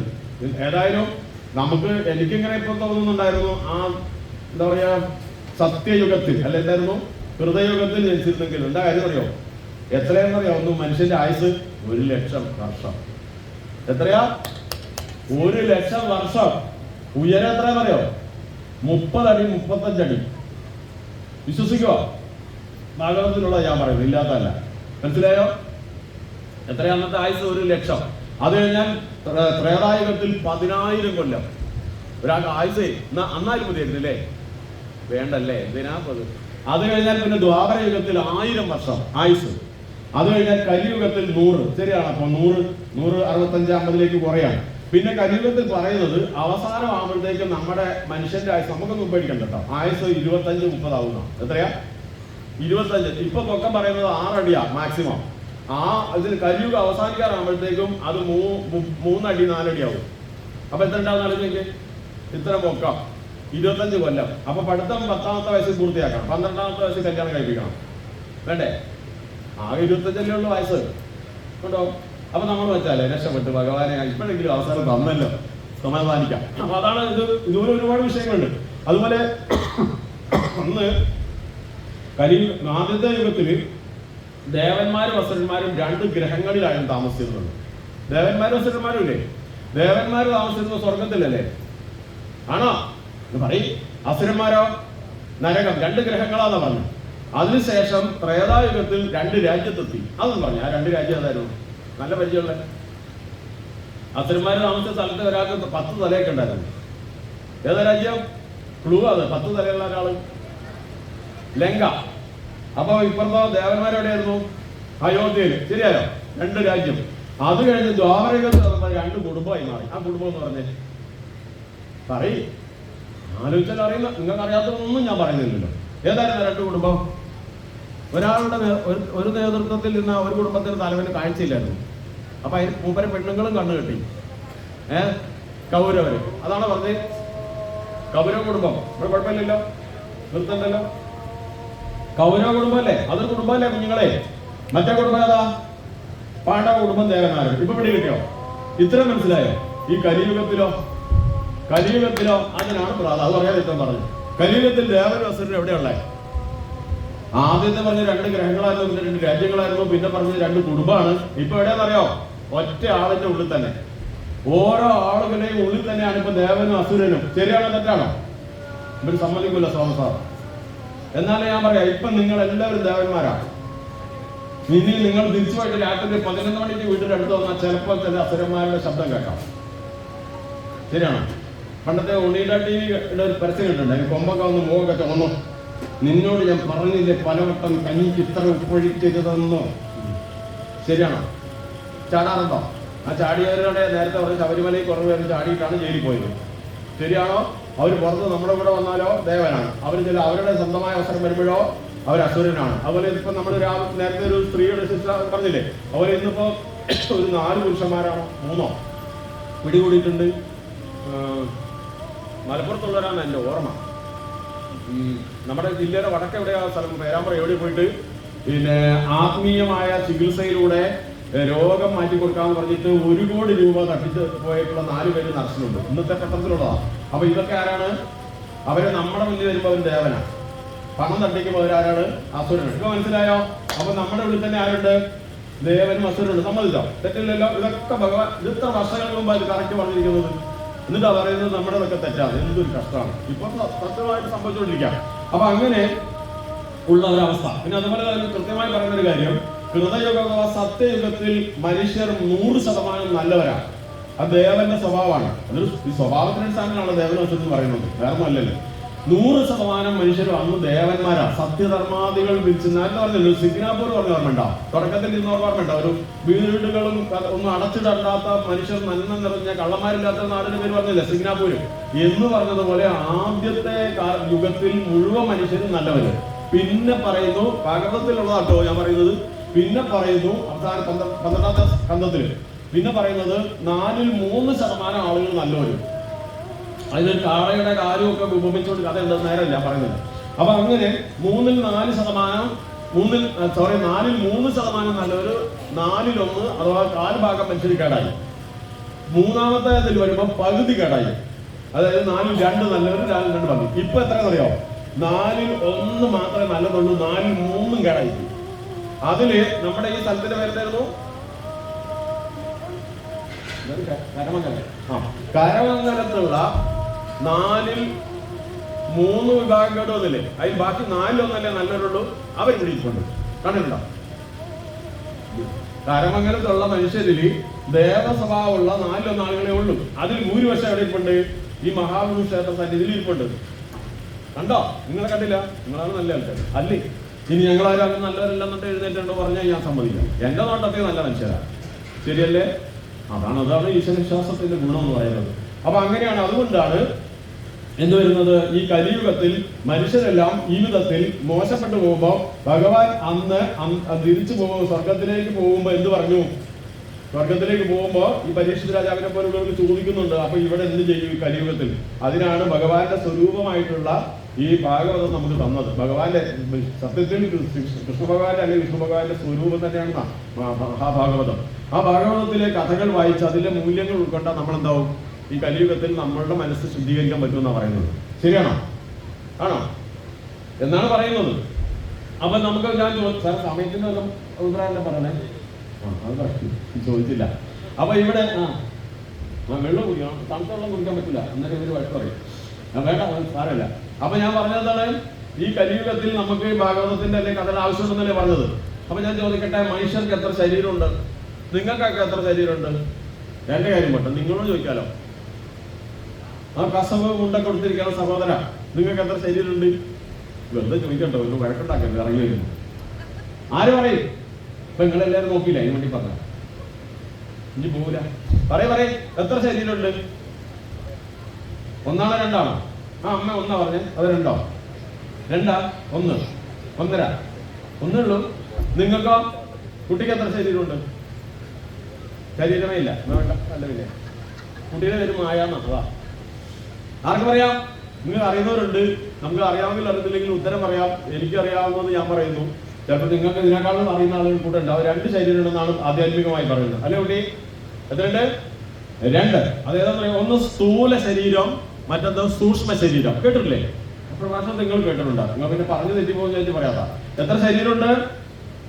സ്ഥൂല ശരീരവും സൂക്ഷ്മ ശരീരം. സ്ഥൂലം എന്ന വാക്കിന്റെ അർത്ഥം അറിയാം? സ്ഥൂലം എന്ന് പറഞ്ഞാൽ വലുത് വിശാലം എന്നാ. മാക്രോ എക്കണോമിക്സ് പഠിച്ചിട്ടുണ്ടോ? എക്കണോമിക്സ് മെയിൻ എടുത്ത് പഠിച്ച ആരെങ്കിലും കുത്തിരിപ്പുണ്ടോ? ഡിഗ്രിക്ക് ആരോടെ? അതിലൊരു ഇതുണ്ട് മാക്രോ എക്കണോമിക്സ്, പിന്നെ ഒന്നുണ്ട് മൈക്രോ എക്കണോമിക്സ്. മൈക്രോസ്കോപ്പ് എല്ലാവർക്കും അറിയാം ഇല്ലേ? അതിന് മലയാളം എന്താണ്? സൂക്ഷ്മദർശിനി. എന്താണ്?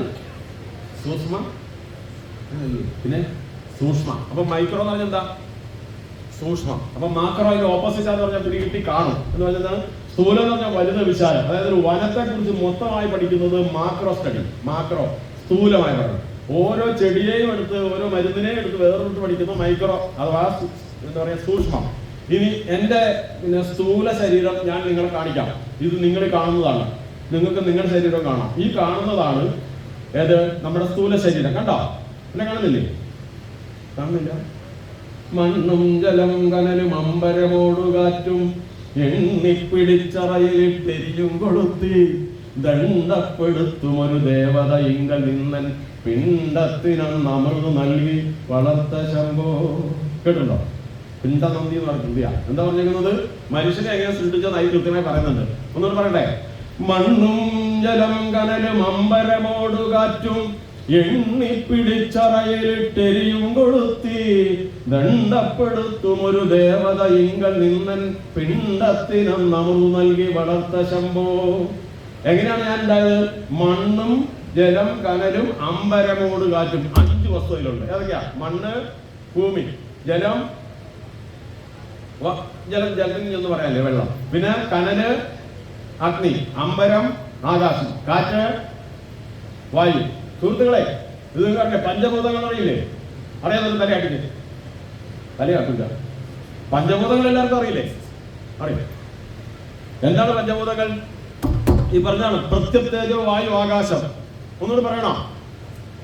ഒരു മിണ്ടുന്നില്ലല്ലോ. മനസ്സിലായതുകൊണ്ടാണോ അല്ലെങ്കിൽ അറിയുന്നതുകൊണ്ടോ അറിയാത്തതോ ഒന്നും പിടിയില്ല. ഒന്നുകൂടി പറയാം. ഇത് നമ്മൾ ഈ ഭൂമിയിലോ പ്രപഞ്ചത്തിൽ എവിടെ തന്നാലും 5 സാധനങ്ങൾ കൊണ്ടാണ് മുഴുവനും സൃഷ്ടിച്ചിരിക്കുന്നത്. ആര്? ഈശ്വരൻ അല്ലെ? പരബ്രഹ്മമാണ് സൃഷ്ടിച്ചത്. പരബ്രഹ്മമാണ് യഥാർത്ഥ നമ്മുടെ ദൈവം അല്ലെ പരമാത്മാവ്. അത് ആ ദൈവത്തിൽ നിന്ന് ഉണ്ടായിട്ടുള്ളത് ഒന്ന് ഇതാണ്. നിങ്ങൾ ഇരിക്കുന്നത്, ഞാൻ നിൽക്കുന്നത്, ഭൂമി. ഓക്കെ ആണോ? ഹലോ, കിട്ടിയോ? പിന്നുള്ളത് ഇവിടെ ഉണ്ട്. കണ്ടോ? കാണാൻ പറ്റുന്നില്ല. ഇത് നല്ലോണം വരുന്നുണ്ട് ഒരു കൂളർ. എന്താണ്? വായു. അപ്പൊ എന്താണ്? ഭൂമി, വായു. പന്തല് പുറത്തിറങ്ങിയാൽ എന്ത് കാണാം? ആകാശം. ആകാശം എന്നൊക്കെ ആകാശത്തിൽ പെടും ഇല്ലേ? അപ്പൊ ഭൂമി, വായു, ആകാശം. ഇപ്പൊ കൊണ്ടുവന്ന് വെച്ചത് ഇതാ ജലം. പിന്നെ ഒന്നുണ്ട് വിളക്കിൽ, അമ്പലത്തിലുണ്ട് അഗ്നി. എത്ര വസ്തുക്കളേ ഇവിടെ ഉള്ളൂ? ഭൂമിയിൽ അത് മാത്രമേ ഉള്ളൂ. കേട്ടോ? കേട്ടോ? ഈ കാണുന്ന സകലതും അതാണ് എന്റെ ശരീരത്തിലുള്ളതാണ്. ഞാൻ നേരത്തെ പാടിയത്. മണ്ണും ജലം കനലും അമ്പരമോടുകാറ്റും എണ്ണിപ്പിടിച്ചറയിലിട്ടെരിയും കൊടുത്ത്. എന്നെ പിടിച്ച് ഏത് അറയിലിട്ടെന്നറിയോ? അമ്മയുടെ ഉദരത്തിലെ അറയിൽ അതിലേക്ക് എഴുതി പിടിച്ചു. ഭഗവാൻ കൃത്യമായി ഒരനുപാതത്തിൽ മണ്ണും ജലം കനലും അമ്പരയും 5 വസ്തുവും ഒരു അനുപാതമുണ്ട്. ആ അനുപാതത്തോട് കൃത്യമായി ആ അമ്മയുടെ ഗർഭപാത്രത്തിൽ നിക്ഷേപിച്ച് അതിനെ എരിയും കൊടുത്തി. അഥവാ ഭഗവാൻ ആ ചൈതന്യവും പകർന്നു നൽകി നമ്മളെ 9 മാസം 9 ദിവസം 9 നാഴിക വിനാഴി കണക്കില്ലേ, അത് കഴിഞ്ഞിട്ടാണ് എന്ത് ചെയ്യുന്നത്, നമുക്ക് ഭൂമിയിലേക്ക് പുറത്തു വരാൻ അവസരം തന്നത്. അതാരാ തന്നത്? ഈശ്വരനാണ്. ശരിയാണോ? അപ്പൊ ഈശ്വരനെ ഓർക്കണ്ടേ? ഓർക്കാറുണ്ടോ? അതുകൊണ്ടാണ് ഇവിടെ ഇരിക്കുന്നത് അല്ലേ? നമുക്ക് മറക്കാൻ പറ്റത്തില്ല. കാരണം എന്താണ്? ഗർഭത്തിൽ വച്ചു ഭഗവാൻ അടിയന്റെ പിണ്ടം എപ്പേരും അൻപൊടു വളർത്ത കൃപാലുവല്ലേ. അമ്മയുടെ വയറ്റിൽ, ഞാൻ എന്റെ അമ്മയുടെ വയറ്റിൽ കിടക്കുമ്പോ എന്നെ നോക്കാൻ ആരും ഉണ്ടായിരുന്നില്ല. നിങ്ങൾക്ക് ആർക്കെ ആരുണ്ടായിരുന്നോ? ഉണ്ടായിരുന്നോ? വയറ്റിൽ വന്ന് ആരെങ്കിലും നോക്കിയായിരുന്നോ? ഇല്ലല്ലോ. അപ്പൊ ആരാ കാത്തത്? ഗർഭത്തിൽ വച്ചു ഭഗവാൻ അടിയന്റെ പിണ്ടം, ഇതാണ് പിണ്ടം, എപ്പേരും അൻപൊടു വളർത്ത കൃപാലുവല്ലേ. എത്ര കൃപയോടെ ഭഗവാൻ ഒരാപത്തും വരുത്താതെ, ഒരു ദോഷം അവിടെ കിടന്ന് എന്തെങ്കിലും തരത്തിലൊരു പ്രയാസം വന്ന് എന്റെ ജീവൻ നഷ്ടപ്പെടാതെ കാത്ത ഭഗവാനല്ലേ. അന്ന് ആരും നമ്മുടെ കൂടെ ഇല്ലട്ടോ. ഗർഭത്തിലാവുമ്പോ ആരും നോക്കാനില്ല. മാതാവുമില്ല, വിടയങ്ങു പിതാവുമില്ല, എന്താതൻ വളർത്തിയവനാണിന്നു ശംഭോ. അപ്പൊ അന്ന് എന്നെ വളർത്തിയത് ആരാ? അന്ന് മാതാവിനും പിതാവിനും ഉള്ളിൽ വന്ന് നോക്കാൻ പറ്റുമോ? ഞാനാ നോക്കിയത്? മാതാവുമില്ല, അവിടെ അന്നു പിതാവുമില്ല, എന്താതൻ വളർത്തിയവനാണിവനിന്നു ശംഭോ. ബന്ധുക്കളില്ല, ബലവും ധനവും മറ്റെന്തൊന്നു കൊണ്ടിതു വളർന്നതഹോ വിചിത്രം. എൻ തമ്പുരാന്റെ കളിയൊക്കെ ഇതെന്നു നിനച്ചു കണ്ടാൽ അന്ധത്വമില്ലതിനു നീ അരുളീടു ശംഭോ. അന്ന് എനിക്ക് എന്തെങ്കിലും ബുദ്ധിമുട്ട് വന്നാല് നോക്കാൻ ബന്ധുക്കൾ ഉണ്ടായിരുന്നോ? ബലമുണ്ടായിരുന്നോ? പണം ഉണ്ടായിരുന്നോ? ഉള്ളി കിടക്കുമ്പോ ഒന്നുമില്ല. ആകെ കാക്കാൻ ആരേ ഉള്ളൂ? ഭഗവാൻ മാത്രം. ശരിയല്ലേ? ആ ഭഗവാനാണ്. അപ്പൊ ആ പറയുന്ന ഭഗവാനെ കുറിച്ചാണ് നമ്മൾ പറയുന്നത്. അപ്പൊ കലിയുഗത്തിൽ ഈ ഭഗവാന്റെ സഹായം നമുക്ക് നിർബന്ധമല്ലേ? ആണോ? ഈശ്വരനില്ലാതെ എന്തെങ്കിലും നടക്കുമോ? നടക്കാൻ വേണ്ടി ഇരിക്കൂല. അതിന്റെ കാര്യം ശരിയാണോ? കുരുക്ഷേത്ര യുദ്ധം ഓർമ്മയുണ്ടോ? എന്തായിരുന്നു കുരുക്ഷേത്ര യുദ്ധം? 18 ദിവസം നടന്നില്ലേ? ഈ കുരുക്ഷേത്ര യുദ്ധത്തിന്റെ അവസാനം, യുദ്ധം കഴിഞ്ഞിട്ട് എല്ലാം കഴിഞ്ഞിട്ട് ഈ നമ്മുടെ അർജുനനില്ലേ, അർജുനന്റെ കയ്യിലുള്ള ആ വില്ലിന്റെ പേര് ഗാന്ധീവം എന്നല്ലായിരുന്നോ? അല്ലേ? ആണോ? അല്ലെങ്കിൽ പറ, ആണോ? എന്റെ ഓർമ്മ ആണോ? കുട്ടികളെ, മാതൃസഭയിലെ കുട്ടികളെ, എനിക്ക് എത്ര വയസ്സൊക്കെ ഉണ്ട് പിന്നെ? അല്ല പിന്നെ ഗാന്ധീവം അല്ലേ? ഇങ്ങനെ പറയുന്നതിനാണ് നമ്മുടെ മനസ്സിൽ ഉറച്ചു കിടക്കുന്നു, മറന്നു വേണ്ടും വീണ്ടും പുറത്തെടുത്ത് മറക്കാതിരിക്കാൻ വേണ്ടി കേട്ടോ. അല്ല ഒറ്റയടിക്കാൻ പറഞ്ഞാൽ നമ്മൾ കേട്ട് മറന്നു പോകും. അതുകൊണ്ടാട്ടോ. വേറെ ഇപ്പം ഞാനങ്ങനെ നിങ്ങൾ ബുദ്ധിമുട്ടാക്കാൻ പറഞ്ഞാണോ? കുട്ടി അങ്ങനെ അഭിപ്രായമൊന്നുമില്ലല്ലോ? ഒരഭിപ്രായം ഇല്ല. ശരിയായിട്ട് കേട്ടോ. അപ്പൊ ഈ ഗാന്ധീവം ഭഗവാൻ പറഞ്ഞു, ഇനി എന്തിനാ അർജുന നിനക്ക് ഈ ഗാന്ധീവം? കേൾക്കുന്നുണ്ടല്ലോ സ്വാമി? ഇനി എന്തിനാ? അത് ഒഴിവാക്കാൻ പറഞ്ഞു. എന്നാ കളഞ്ഞേക്കാന്ന് പറഞ്ഞു. കളഞ്ഞേക്കാൻ പറഞ്ഞു. കളഞ്ഞാന്ന് ഞാൻ ഇതാ കളഞ്ഞു. മറ്റേ കൈ കാണിച്ചു, ഇതാ കളയാൻ മടിയാ. ഏത്? അപ്പൊ ഭഗവാനോട് ചിരിച്ചു. എന്നിട്ട് ഭഗവാൻ പറഞ്ഞു, നാം ഇന്ന് ഈ യുദ്ധത്തിനിടയിൽ കുറെ പാപങ്ങൾക്കൊക്കെ സാക്ഷിയാകാൻ ഭഗവാൻ ഇട വന്നിട്ടുണ്ട്. അപ്പൊ ഞാനൊന്ന് പ്രഭാസ തീർത്ഥത്തിൽ പോയി ഒന്ന് ശുദ്ധി ചെയ്ത് എന്റെ പാപങ്ങളൊക്കെ ഒന്ന് കഴുകി കളഞ്ഞ് നേരെയായിട്ടൊന്ന് വൃത്തിയായിട്ട് വരട്ടേന്ന് പറഞ്ഞു. അപ്പൊ അതുവരെ അർജുനൻ ഒരു കാര്യം ചെയ്യണം, ഈ നിൽക്കുന്ന സ്ത്രീജനങ്ങളുണ്ടല്ലോ അവരുൾപ്പെടെയുള്ള എല്ലാവരും സംരക്ഷിച്ചോണം. ഓക്കെ ആണോ? ഞാൻ പോട്ടെ, ധൈര്യം ഉണ്ടെങ്കിൽ ഞാൻ അയച്ചു പറഞ്ഞു. കാരണം കയ്യിൽ കണ്ടിയുണ്ടല്ലോ. അപ്പൊ എന്ത് ചെയ്തു? ഭഗവാൻ പോയി. കുറച്ച് കഴിഞ്ഞപ്പോ ഒരു സംഘം കൊള്ളക്കാര് കടന്നു വന്ന് ആക്രമിച്ച് ആ സ്ത്രീകളെയൊക്കെ പിടിച്ചു കെട്ടിക്കൊണ്ടുപോയി. ഭഗവാൻ തിരിച്ചു വന്നപ്പം പകുതി ആളെ കാണുന്നില്ല. അപ്പൊ അർജുന, നീ എന്താ ഇവരെല്ലാം രക്ഷിക്കാമെന്ന് ഏറ്റതല്ലായിരുന്നോ? എന്നിട്ട് എന്ത് പറ്റി? അത് ഞാൻ നോക്കിയിട്ട് ഒന്നും ചെയ്യാൻ പറ്റിയില്ല, അവരെല്ലാം കൊണ്ടുപോയി. അപ്പൊ നിന്റെ അടുത്ത് ഗാന്ധിയം ഉണ്ടായിരുന്നില്ലേ? ഉണ്ടായിരുന്നു. എന്നിട്ട് അതുകൊണ്ട് ഒന്നും ചെയ്യാൻ പറ്റിയില്ല. അപ്പൊ യഥാർത്ഥത്തിൽ അർജുനൻ ജയിച്ചത് ഗാന്ധിയം കൊണ്ടാണോ? പിന്നെ ആരാ? ഭഗവാൻ ഉണ്ടായിരുന്നോണ്ടാ. പിടി കിട്ടിയോ? കിട്ടിയില്ല ഇല്ലേ? അപ്പൊ ഭഗവാൻ വിചാരിക്കുന്നതേ നടക്കൂ അല്ലേ? ആണല്ലോ. അതാണ് അതുകൊണ്ടാണ് നമ്മൾ ഇവിടെ ഇരിക്കുന്നത്. നമുക്കറിയാം, അറിയാത്തവർ പുറത്തുകൂടെ നടക്കും. അവർ ഒട്ട് പിടിക്കട്ടെ, നമുക്കിത് പിടിക്കാം. ഓക്കെ അല്ലേ? അതാണ് കുരുക്ഷേത്രവുമായി ബന്ധപ്പെട്ട ഒരു കഥകളുണ്ട്. അതെന്താ, ഒരുപാടുണ്ട് കേട്ടോ, എനിക്ക് ഓർമ്മ വന്നത് പറയാണ്. അതെന്താ വെച്ച് കഴിഞ്ഞാല്, ഒരു പക്ഷി കുരുക്ഷേത്ര യുദ്ധം തുടങ്ങുമ്പോൾ പക്ഷി ചെന്നിട്ട് കുരുക്ഷേത്ര ഭൂമിയിൽ മരത്തിന്റെ മുകളിൽ കൂട് കൂട്ടി. അപ്പൊ വേറെ പക്ഷികൾ ചോദിച്ചു, എന്റെ പൊന്ന് ചങ്ങാതി, ഇത്രയും വലിയ ഘോര യുദ്ധം നടക്കുന്ന ഭൂമിയിലാണോ നീ ഇങ്ങനെ കുഞ്ഞുങ്ങളെ രക്ഷിക്കാൻ വേണ്ടിയിട്ട് മുട്ടയിട്ട് ഈ കൂട് വെച്ചിരിക്കുന്നത്? അപ്പൊ പറഞ്ഞു, അതൊന്നും കുഴപ്പമില്ലാന്ന് പറഞ്ഞു. അതൊക്കെ ആര് തീരുമാനിക്കും? അതൊക്കെ തീരുമാനിക്കുന്നത് ദൈവമാണ്. പിന്നെ ഞാനിതിനെ വിഷമിക്കുന്നു എന്നുള്ള നിലയ്ക്ക് മുമ്പത്തി ഒന്നും പറഞ്ഞില്ല. അങ്ങനെ ഓക്കെ, കുഴപ്പമില്ലാന്ന്. എന്നിട്ട് എന്ത് സംഭവിച്ചു പറയാ? യുദ്ധം മുറുകിയപ്പോ എന്ത് പറ്റുന്ന പറയാ? കുട്ടിയെ, നമ്മുടെ അർജുനൻ ഒരു അമ്പയച്ചു. ഈ അമ്പ് വഴിതെറ്റി ചെന്നിട്ട് ആ കൂടിന് തട്ടി, ആ കൂട് താഴെ വീണു. അടുത്ത അമ്പന് എന്ത് പറ്റിയെന്ന് അറിയാമോ? കൂട് താഴെ വീണ് അടുത്ത അമ്പയച്ചപ്പോൾ ആനയുടെ ഇവിടെ തൂക്കിയിട്ടിരിക്കുന്ന മണിയില്ല, വലിയ മണി, ആ മണിക്കാണ് കൊണ്ടത്. ആ മണി മുറിഞ്ഞ് നേരെ കൂടിന് മുകളിൽ വീണു. കൂട് ആദ്യം വീണു, അതിന് മുകളിൽ വീണു, ഈ മണി വീണു. അതവിടെ സുരക്ഷിതമായിരുന്നു. 18 ദിവസം യുദ്ധം കഴിയുമ്പോഴും ഈ കൂടിനൊന്നും പറ്റിയില്ല. അപ്പൊ ഭഗവാൻ വിചാരിച്ചാൽ ഒരാളെ രക്ഷിക്കാനും പറ്റും, ഭഗവാൻ ഒരാളെ ശിക്ഷിക്കാൻ വിചാരിച്ചാൽ ഒരാൾക്ക് അവരെ രക്ഷിക്കാനും പറ്റത്തില്ല എന്ന സന്ദേശം നമ്മുടെ ഇതിൽ പറയലേ. അപ്പൊ ഇതുപോലെയാണ് ഈ സന്ദർഭത്തിൽ ഓർക്കുക, നമ്മുടെ ഈ ഭാഗവതം നമ്മളെ പഠിപ്പിക്കുന്നത് കലിയുഗത്തിൽ മനുഷ്യന്റെ മനസ്സിനെ എന്ത് ചെയ്യണം. ഞാൻ നേരത്തെ പറഞ്ഞത് പൂർത്തിയായില്ല അല്ലേ? അതായത് 2 ശരീരം പൂർത്തിയായോ? എന്ത് പറയാതെ ഒന്ന് സ്ഥൂല ശരീരം മനസ്സിലായോ? ക്ഷേത്ര പ്രതിഷ്ഠയൊക്കെ അതിന്റെ അടിസ്ഥാനത്തിലാന്ന് അറിയാമല്ലോ അല്ലേ? അത് ഇനിയും പറയുന്നില്ല. ക്ഷേത്രത്തിന്റെ അങ്ങനെ നമ്മുടെ കാൽപാദം തൊട്ട് നമ്മുടെ ഈ ശ്രീകോവിലിന്റെ സ്ഥാനം വരുന്ന തലവരെയുള്ളത് അതിന്റെ ഘടനയൊക്കെ നിങ്ങൾക്ക് അറിയാമെന്ന് വിചാരിക്കുന്നു. അല്ലെങ്കിൽ എന്ന് പറഞ്ഞപ്പോൾ സമയം പിന്നെ ഒരുപാടായി ഇപ്പോൾ പറയുന്നില്ല. പിന്നെ അടുത്ത സ്ഥൂല ശരീരം എന്ന് പറഞ്ഞാൽ പിന്നെ സൂക്ഷ്മ ശരീരമാണ്. ആ സൂക്ഷ്മ ശരീരം എന്ന് പറഞ്ഞാൽ നിങ്ങൾക്ക് എനിക്ക് എന്റെ ഉള്ളിലെ സൂക്ഷ്മം നിങ്ങൾക്കും നിങ്ങളുടേതും കാണാൻ പറ്റത്തില്ല, സൂക്ഷ്മമാണ്. അത് 3 പ്രധാനപ്പെട്ട വസ്തുക്കളാന്ന് പറഞ്ഞത്: ബുദ്ധി, മനസ്സ്, അഹങ്കാരം. നിങ്ങളുടെ മനസ്സിപ്പോ എന്നു കാണിക്കാവോ?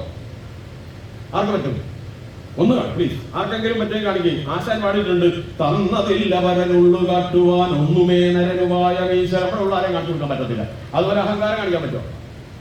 വേറൊരു അഹങ്കാരം ഉണ്ട് കേട്ടോ, ഇങ്ങനെയാണ് എനിക്കറിയാം, അതല്ല, ആ അഹങ്കാരമല്ല. പിന്നെയോ ബുദ്ധി കാണിച്ചു തരാൻ പറ്റുമോ?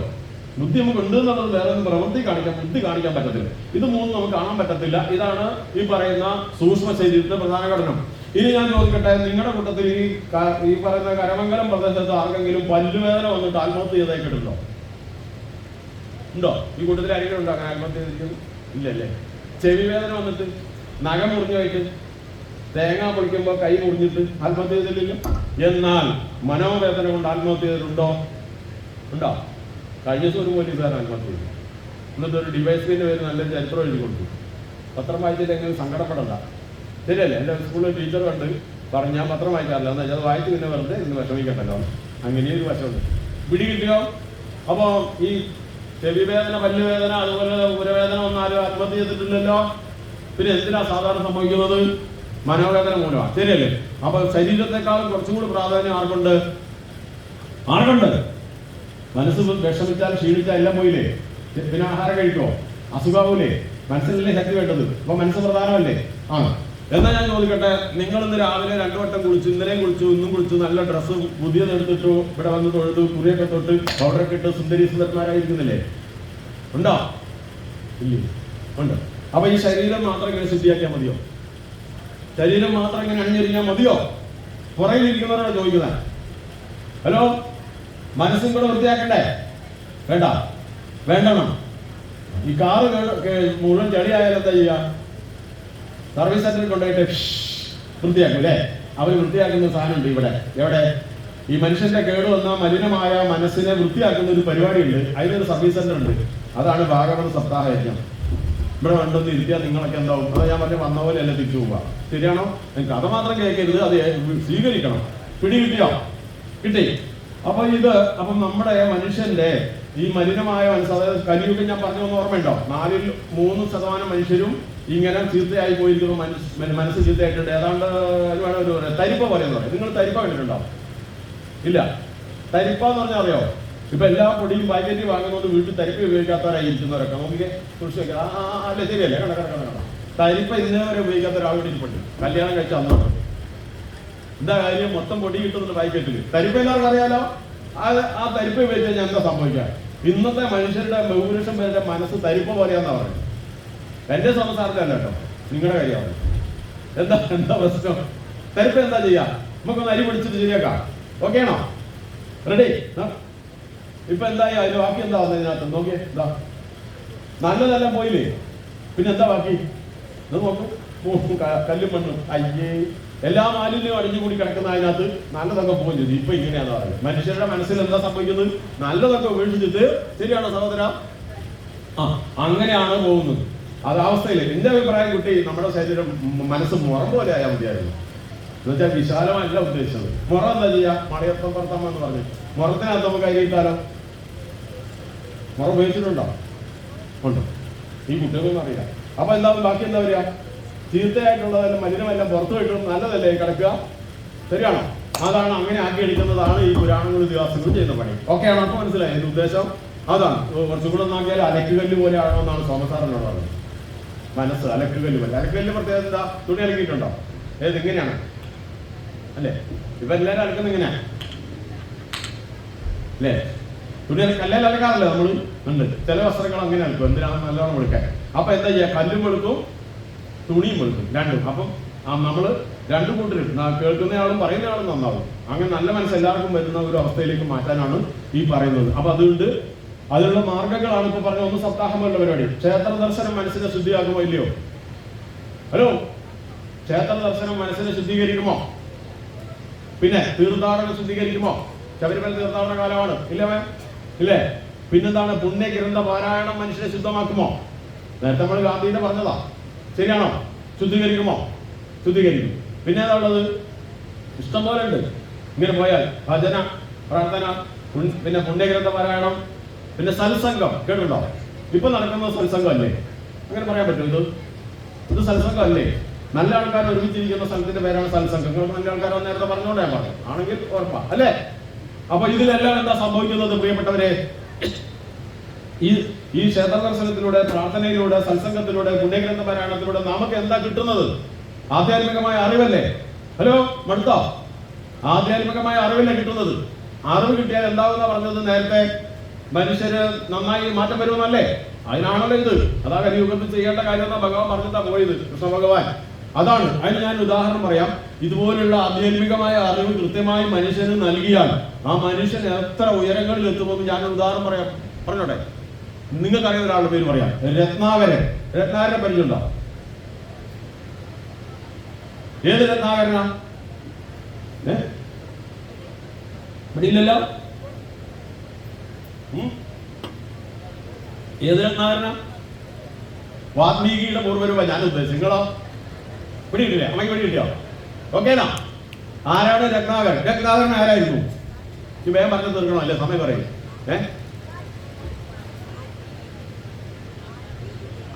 അതാണ് പറയുന്നത്. എന്റെ വേറെ ഒന്നല്ലല്ലോ. ഈ രത്നാകരൻ കുഴപ്പക്കാരനായിരുന്നില്ലേ? പൂർവാശ്രമത്തില് പരിപാടി എന്തായിരുന്നു? ഇപ്പോഴത്തെ ആൾക്കാരെ പോലെ മുഴുവൻ പിടിച്ചു പറിച്ച് സ്വന്തം ഒരു പരിപാടിയില്ല. എല്ലാവരെയും പിടിച്ചു പറിച്ച് കൊള്ളയടിച്ച് തിന്ന് സൂചിച്ച മനുഷ്യന്റെ പേരെന്താ? രത്നാകരൻ. ഒരു ദിവസം എന്ത് പറ്റി രത്നാകരന്? മുന്നിൽ ചെന്ന് സപ്തർഷികൾ പെട്ടു അല്ലെ? സപ്തർഷികൾ മഹാശ്രേഷ്ഠന്മാരെ, സന്യാസിമാരെ കണ്ടു. നിൽക്കവിടെ എന്ന് പറഞ്ഞു. മൂപ്പര് ചാടി പറഞ്ഞു, എന്തോടാന്ന് ചോദിച്ചു. നിങ്ങളെ ഞാൻ കൊള്ളയടിക്കുന്നു പറഞ്ഞു. എന്തോന്ന് കൊള്ളയടിക്കാനാണോ? നീ വിചാരിക്കുന്ന പോലെ നമ്മുടെ കയ്യിലുണ്ടോ? നീ വിചാരിക്കുന്ന ഒന്നും നമ്മുടെ കയ്യിലില്ല. പിന്നെ നീ എന്തിനായി കൊള്ളയടിക്കാൻ വന്നോ? ഒന്നും തരാനില്ല കേട്ടോ എന്ന് പറഞ്ഞു. ആകെയുള്ള തപശക്തിയാ. അത് നിനക്ക് വേണോ? വേണ്ട.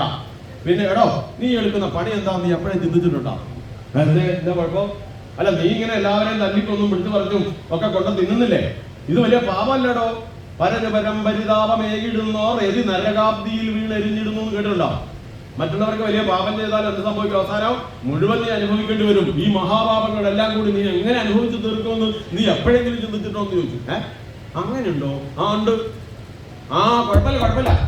എനിക്ക് കുറെ മക്കളുണ്ട്, ഭാര്യമാരും മക്കളുണ്ട്. അവർ ഞങ്ങളെല്ലാം കൂടി ഷെയർ ചെയ്യുമ്പോൾ കുറച്ച് മതിയല്ലോ, പോരെ? അങ്ങനെ ഷെയർ ചെയ്യാൻ പറ്റുമോ എന്ന് ചോദിച്ചു. പറ്റുമോ എന്ന് പറഞ്ഞു. ഉറപ്പാണോ എന്ന് ചോദിച്ചു. എന്റെ പെണ്ണുങ്ങളൊക്കെ ഏറ്റെടുക്കും. ഏറ്റെടുക്കും. എന്നാ ഒന്ന് ചോദിച്ചിട്ട് വരാം. പോയി വന്നു. സുരേഷ് ഗോപി വന്നു. അപ്പൊ വന്നപ്പോ പാഞ്ഞു വന്നു. അവിടെ ചെന്ന് ചോദിച്ചു പെണ്ണുങ്ങളോട്, അല്ല ഇങ്ങനെ അവർ കുറച്ച് പേര് പറയുന്നുണ്ട്, ഇതിന് ഒരുപാട് പാപമുണ്ട്, അവസാനം വലിയ ദുരിതമായിരിക്കും, സഹിക്കാൻ പറ്റാത്ത ദുരിതത്തിൽ തീടും. അപ്പൊ നമ്മൾ എല്ലാവരും കൂടി പങ്കുവെച്ചാൽ എളുപ്പമുണ്ടല്ലോ, നിങ്ങൾ ചേർന്ന് കൂടുമെന്ന്. അപ്പൊ പെണ്ണുങ്ങൾ പറഞ്ഞു, പിന്നെ നടക്കും, പാവമല്ല നിങ്ങൾ എടുത്തോളി, തിന്നുന്നാരും ഞങ്ങൾ എത്തും, ഒരു പാവവും ഞങ്ങൾക്ക് വേണ്ടാന്ന് പറഞ്ഞു. അപ്പൊ ഇതാ പാഞ്ഞ് വീണ്ടും വന്നിട്ട് എന്റെ സന്യാസി ശ്രേഷ്ഠന്മാരെ പറ്റിച്ചു. പിന്നെ അപ്പൊ പറഞ്ഞു കൊടുത്തു, താൻ നിരന്തരം ചെയ്യുന്ന കർമ്മങ്ങൾ താൻ അനുഭവിക്കിടുമെന്നേ ഒരു കുഞ്ഞോനെ. അയ്യോ, ഇതിപ്പോ ഞാനെത്താക്കോ? അറിയാമല്ലോ, വിഷമിക്കണ്ടോ, പരിഹാരം ഉണ്ടാക്കി തരാം. അതിനാണല്ലോ ഞങ്ങൾ കണ്ടത്. പിന്നെ നീ ഒരു കാര്യം ചെയ്യും. അപ്പൊ ആത്മജ്ഞാനം അപ്പോഴാണ് പറഞ്ഞു കൊടുക്കണം. ഇത് തന്നെയാണ് വിവരം. ശരിയായ അറിവങ്ങൾ പറഞ്ഞു കൊടുത്തു. നിനക്ക് മോക്ഷം ഉണ്ടാകണമെങ്കിൽ പാപമോചനത്തിന് വഴിയുണ്ട് മോനെ. നീ ഈശ്വര പാദത്തിങ്കൽ ജീവിതം സമർപ്പിക്കുക, അഭയം പ്രാപിക്കുക. അതിനെന്താണ്? നീ പ്രാർത്ഥിക്കണം. പ്രാർത്ഥന എന്താ സംഭവം? അതിന്റെ പ്രാർത്ഥന എന്ന് പറഞ്ഞാൽ ആകെ പുള്ളിക്ക് അറിയുന്നത് ഈ കൊല്ലുക തിന്നാന്ന് മാത്രമാണ്. അന്ന് സംസ്കൃതത്തിൽ മരാ എന്ന് പറഞ്ഞാൽ എന്താ പറയുക? കൊല്ലുക. അത് ആകെ നല്ലോണം പറയാൻ അറിയാം. അതിന് മുമ്പ് മൂപ്പര് പല്ല് തയ്ച്ചിട്ടില്ല, ഇല്ല നാവ് എടുത്തിട്ടില്ല, ഒന്നും അറിയത്തില്ല. ആകെ അറിയുന്നത് 1-2 വാക്കാ.